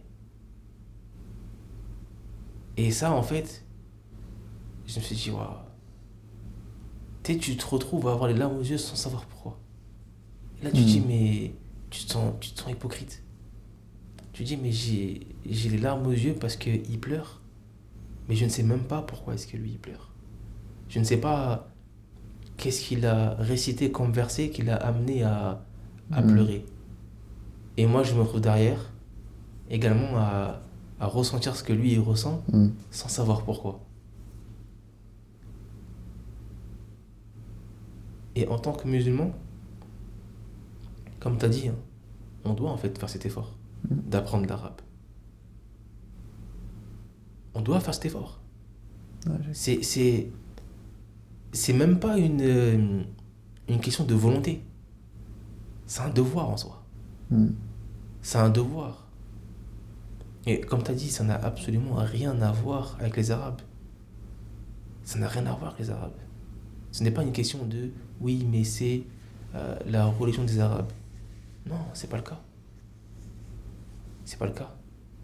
Les Arabes sont pas la majorité parmi les musulmans. Déjà pour commencer, c'est vrai. Loin de là. Ouais, loin de là. Loin de là. Mais ça, voilà, on est dans un environnement qui nous a fait penser ça aussi. Non, parce qu'on a vécu en France. C'est vrai. Et même quand on médite sur le prophète et sur sa lignée, et qu'on remonte à Ismaïl, donc Ismaïl, fils de Ibrahim, Abraham, que la paix soit sur eux tous, bah, c'était pas une lignée d'Arabes à l'origine, même si ça l'est devenu. Mais c'était pas une lignée d'Arabes à l'origine. Mais on voit aussi que, bon, peut-être que je m'égare un petit peu dans le sujet, mais on voit aussi que Abraham, de ses 2 épouses, a eu une lignée mais incroyable. Quand tu regardes les enfants de Sarah et les enfants de Hajar, la lignée elle est incroyable. C'est-à-dire que de Hajar il n'y a aucun prophète jusqu'au prophète Mohammed. Et de Sarah, il y en a eu plein jusqu'à Isa. Wallah, c'est... Non, mais tu sais, quand tu vois ça, non, mais pour toute personne qui recherche ça, elle ne peut que être émerveillée. Et de se dire, il n'est pas étranger à tout ça, Mohammed. Il n'est pas étranger à tout ça. C'est pas quelqu'un sorti de nulle part, qui a été choisi au hasard ou qui s'est inventé quelque chose. Non. C'est-à-dire que même pour celui qui a comment dire, cet héritage chrétien, si justement il fait ses recherches et qu'il regarde Jésus, il vient d'où, et ainsi de suite, et qu'il remonte du coup à Abraham, et qu'il regarde qui sont les descendants d'Abraham au complet. Ouais. Parce qu'il n'y a aucun doute là-dessus. Il n'y a aucun doute là-dessus. Il n'y a absolument aucun doute que Mohammed est un descendant de Ismaïl, qui est le fils d'Ibrahim. Donc, Ismaël et Abraham. Il n'y a absolument aucun doute là-dessus. Cette lignée, elle est validée par les Juifs eux-mêmes, qui n'en doutent pas, qui n'en doutaient pas à l'époque, et qui n'en doutent toujours pas aujourd'hui. Ils le savent. Maintenant, ils ont des paroles mauvaises là-dessus, malheureusement, sur Hajar, qui vont tenir des propos qui sont loin d'être élogieux à son sujet, qu'il qualifie de maîtresse, et que voilà. Mais il n'y a aucun doute là-dessus. Et voilà, je vais avoir envie, même de faire un parallèle sur un truc qui est ce qu'ils appellent... parce que tu as vu, comme tu as grandi en France, généralement on t'éloigne de l'islam. En fait, on ne te fait pas penser à l'islam. On t'amène cette conception de civilisation judéo-chrétienne. Mais il n'y a rien de plus étranger que le judaïsme et le christianisme. Ça n'a absolument mais rien à voir. Il n'y a rien de plus étranger. Un juif se sent beaucoup plus proche d'un musulman que d'un chrétien. Aucun doute là-dessus, une fois de plus. Et ce sont leurs propos, c'est pas les miens. Parce qu'ils savent une chose, et ils le disent eux-mêmes, et tu l'as dit au tout début. quand tu as parlé de quoi? De la Trinité. Ils savent une chose, et ils le disent, c'est que le musulman, il est monothéiste. Il est monothéiste. Il croit et il n'adore qu'une seule divinité. Allah, le créateur des cieux et de la terre. Celui qui détient la seigneurie. Celui qui mérite par conséquent l'adoration. Bah, tu vois ça par exemple, les juifs, eux, ils le savent. Ils vont dire, ouais, mais les musulmans, eux, ils sont monothéistes. Mais ils vont dire quoi des chrétiens? Ils vont dire que c'est des quoi? Comme tu as dit au début. Des polythéistes. Paganisme, etc. Et ils le disent. Et comme tu l'as dit une fois de plus, c'est que les païens et les chrétiens, au final, ils ont été mélangés. Et toute leur doctrine, elle a été mélangée. Au point où leur fête a été mélangée. Et ainsi de suite. Malheureusement. Et du coup, toi qui as fait tout ce chemin, toi qui as vécu tout ça, et ça t'a amené là où tu es aujourd'hui, parce qu'on pourrait parler de ça aussi. Le fait que, subhanallah, Allah il t'a guidé à l'islam en 2014. Et on est en 2025. Et t'es où? T'es à Médine. La ville du prophète alayhi salam. Et on pourrait même... Si Toi, tu veux faire un podcast dans le podcast, en fait.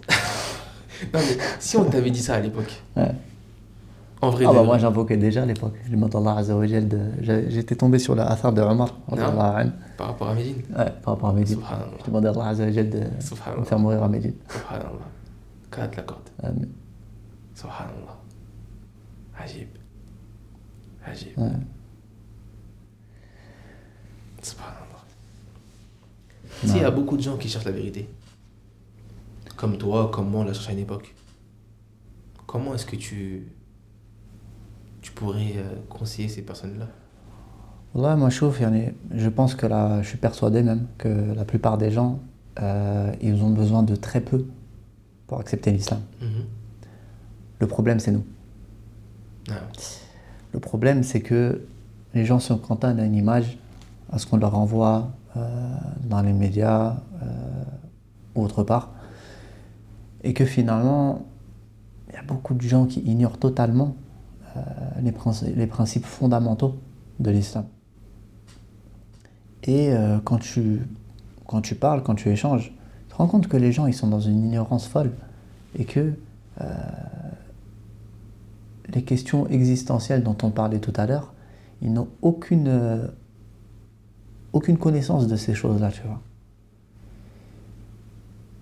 C'est pourquoi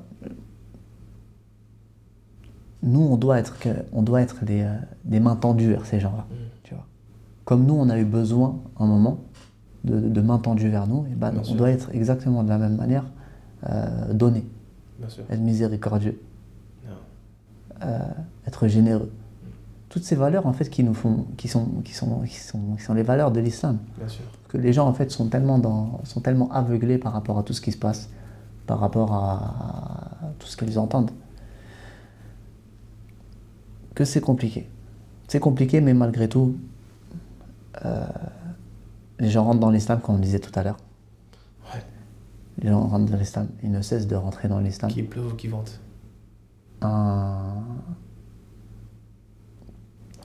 Une statistique qui est assez intéressante, il y a plus de femmes qui rentrent dans l'islam que d'hommes. Alors que pour elles, c'est plus dur. Alors que pour elles, c'est plus dur et il y a des freins qui peuvent paraître plus compliqués, disons, à franchir que l'homme. Bien sûr. Tu vois. Bien sûr. Mais du coup, ça, c'est une épine dans le travers de la gorge parce que ça pose question. Ouais. Pourquoi la femme accepte d'elle-même, tu vois, de se soumettre à Allah Azza wa Jal. La femme ou l'homme finalement, mais tout ça pour dire que de manière générale, voilà, les gens restent assez ignorants, comme nous on l'a été fut un temps, et voilà, je pense vraiment qu'ils ont juste besoin d'épaules et de gens qui viennent les rassurer. est-ce que c'est intéressant par rapport à la femme? Parce que, justement, la femme, elle, tu mets un homme et une femme face au même obstacle, bah, les deux n'auront pas forcément la même capacité d'agir. Par exemple, j'ai un exemple tout simple, c'est que une des choses que subissent le plus les femmes, que les hommes, hein, c'est pas toutes les femmes, mais c'est plus les femmes que les hommes, c'est que elles se retrouvent face à des parents qui les mettent dehors, qui disent, etc. Ça existe. Et malgré ça, est-ce qu'elles réfléchissent? Non. Elles restent fermes dans leur foi, malgré les difficultés auxquelles elles font face. Et pourtant, celle-là, Ouais, c'est plus difficile que pour un homme, je trouve. Ah, c'est des épreuves. Pour moi, un homme, Après, quand on te met dehors, tu rebondis plus vite qu'une femme. C'est plus facile en tant qu'homme. Tu te fais héberger chez un pote, c'est plus simple qu'une femme. C'est là que tu vois quand la foi, elle pénètre le cœur. Que... Il y a rien qui peut se mettre en travers de ton chemin. Exactement. Rien. Non. Et tu vois cette saveur-là que tu as goûtée au moment où justement tu es devenu musulman. Cette foi que tu avais qui était inébranlable, où tu te disais peu importe qui m'arrive, peu importe qui est en face de moi, peu importe, Non. je n'accepte que rien ne touche à ma foi. Ça, c'est comme si tu étais perdu, tu trouvais la carte. Ouais. Tu peux retrouver le chemin. Ouais. Et là, ça y est. Ah, c'est bon. Ah, je dis, ça y est. Tu lâches plus la carte. Terminé. Exactement. Et je trouve ça incroyable. Je trouve ça incroyable. Du coup, vraiment, j'aimerais en fait que tu transmettes un message, tu vois, à ceux qui nous écoutent, aux frères, à en devenir, et aux sœurs à en devenir. Ceux qui nous écoutent et qui se questionnent. Et tu sais, parfois, ils ont juste une petite chose qui les empêche de franchir le pas. Mais s'ils sont sur sur ce podcast, c'est déjà que, Inch'Allah, ils sont sur la bonne voie. Donc j'aimerais savoir quels sont ces mots que tu pourrais leur dire afin justement de les réconforter et de les pousser à accepter la vérité qu'est l'islam. Alors, il y a plusieurs facteurs généralement qui, comme tu le sais, qui vont freiner, qui vont être des freins au questionnement, qui vont être des freins au fait de sauter le pas, le fait de prendre cette décision qui change ta vie. T'en as pas mal, mais je pense que avant toute chose, quand tu es dans un monde comme le nôtre, qui t'encourage toujours à vivre sans but, le vrai courage, c'est de vivre avec conscience, avec foi, avec des principes. Et ça, c'est des choses qu'on a perdues aujourd'hui. Comment l'homme ou la femme, l'individu aujourd'hui, il peut rester lucide et rationnel dans un monde qui nous fait oublier le Créateur? Ici, je mentionne quelques points justement qui peuvent être vraiment, je pense, des clés pour quelqu'un qui recherche, qui se pose des questions. Le premier point serait de chercher des repères stables. On n'a pas de repères aujourd'hui. On n'a plus de valeur. La société, elle change, la mode, etc. Mais il y a toujours ces questions qui restent. Les questions qu'on posait tout à l'heure, les questions existentielles. Moi, après, le devenir. Qu'est-ce qui va en être? Un autre point, c'est quoi? C'est de ne pas croire tout ce qui est populaire. C'est pas toute idée que tu entends qui est vraie. Il faut se demander, il faut se poser des questions. D'où vient cette idée? À qui profite-t-elle? Est-ce qu'elle est vraiment cohérente? Notamment, par exemple, tout à l'heure, on parlait du christianisme. Tu vois, ça, ces questions-là, tu peux te les poser avec le christianisme. On parlait de la création, avec la théorie du Big Bang, etc. Ça, c'est des questions que tu dois te poser. Ensuite, je rebondis sur ce que tu disais tout à l'heure, le fait de s'approcher de ceux qui cherchent sincèrement le sens de cette vie. Parce que tant que tu es collé à des gens qui restent à la surface et qui ne cherchent pas profondément à avancer, tu n'avanceras pas avec eux, ça c'est certain. Par contre, si tu t'approches de personnes qui ont des valeurs, des personnes qui sont posées, qui réfléchissent profondément, à ce moment-là, tu pourras t'élever. Et parfois, il suffit d'une personne dans ta vie pour tout déclencher. Et on a tous une personne, souvent, il y en a qui nous vient en tête. Subhanallah. Ensuite, on disait tout à l'heure, faire la place au silence. Aujourd'hui, on ne réfléchit plus, subhanallah. On ne prend pas le temps de se déconnecter. Si rester seul avec soi-même de temps en temps, sans distraction, les moments où vraiment ces grandes questions elles font surface, parce qu'on est tout le temps sollicité. Nos sens sont tout le temps sollicités de sorte à ce que ce silence dont on parlait est presque inexistant dans notre vie. Mais quand tu arrives dans ce silence-là, subhanallah, à ce moment-là, les questions elles viennent. Tu te dis mais qu'est-ce qui va arriver? Un autre point, se rappeler que cette vie, ce n'est pas tout. De penser à la mort. Il n'y en a pas de manière triste, tu vois, mais en étant lucide, de se demander, est-ce qu'il y a quelque chose après? Est-ce qu'il y a un sens plus grand au-dessus de nous? Être honnête avec soi-même. Et ça en manque de ça. Être honnête avec soi-même. Pourquoi je fais ça? Par envie, par peur, par pression sociale? Se poser des questions et aller sans filtre. Ne pas se précipiter. Mais ne pas fuir non plus. Prendre le temps d'explorer, de lire, de poser des questions. Alhamdoulilah, il y a des gens autour de nous avec qui on peut échanger. C'est juste une manière de changer notre manière de penser finalement. Et enfin, si actuellement tu ressens une tension entre ce que tu vis et ce que tu cherches, c'est pas par hasard.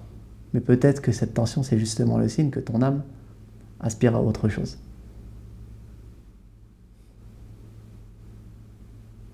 Wabillahi tawfiq. Barakallahu fik. Afika barakallah. Jazakallahu khairan pour cette conclusion qui ne nécessite aucun ajout. Alhamdulillah. Et je pense que tout a été dit. Je pense que tout a été dit, subhanallah. Subhanallah. On doit méditer, comme tu as dit, sur toutes ces choses-là. Et même nous, encore aujourd'hui, pour se souvenir pourquoi. Et afin de renforcer également notre foi. Donc, je te remercie d'avoir accepté de témoigner ton récit. C'était un plaisir. Ouais, Zach. Et vraiment d'avoir partagé du coup avec moi et avec nous, ceux qui nous écouteront, Inch'Allah, ton intimité. Parce que ça reste ton intimité. Ça reste parfois des choses qu'on a du mal à raconter. Mais il y a un bien derrière tout ça. Il y a un bien derrière tout ça et il suffit que ce soit la cause de une guidée. Une seule. Et tu auras tout gagné. Tu auras tout gagné. Donc je demande à Allah subhanahu wa ta'ala d'accorder la guidée à ta famille, Amen. à tes parents, à frères et sœurs.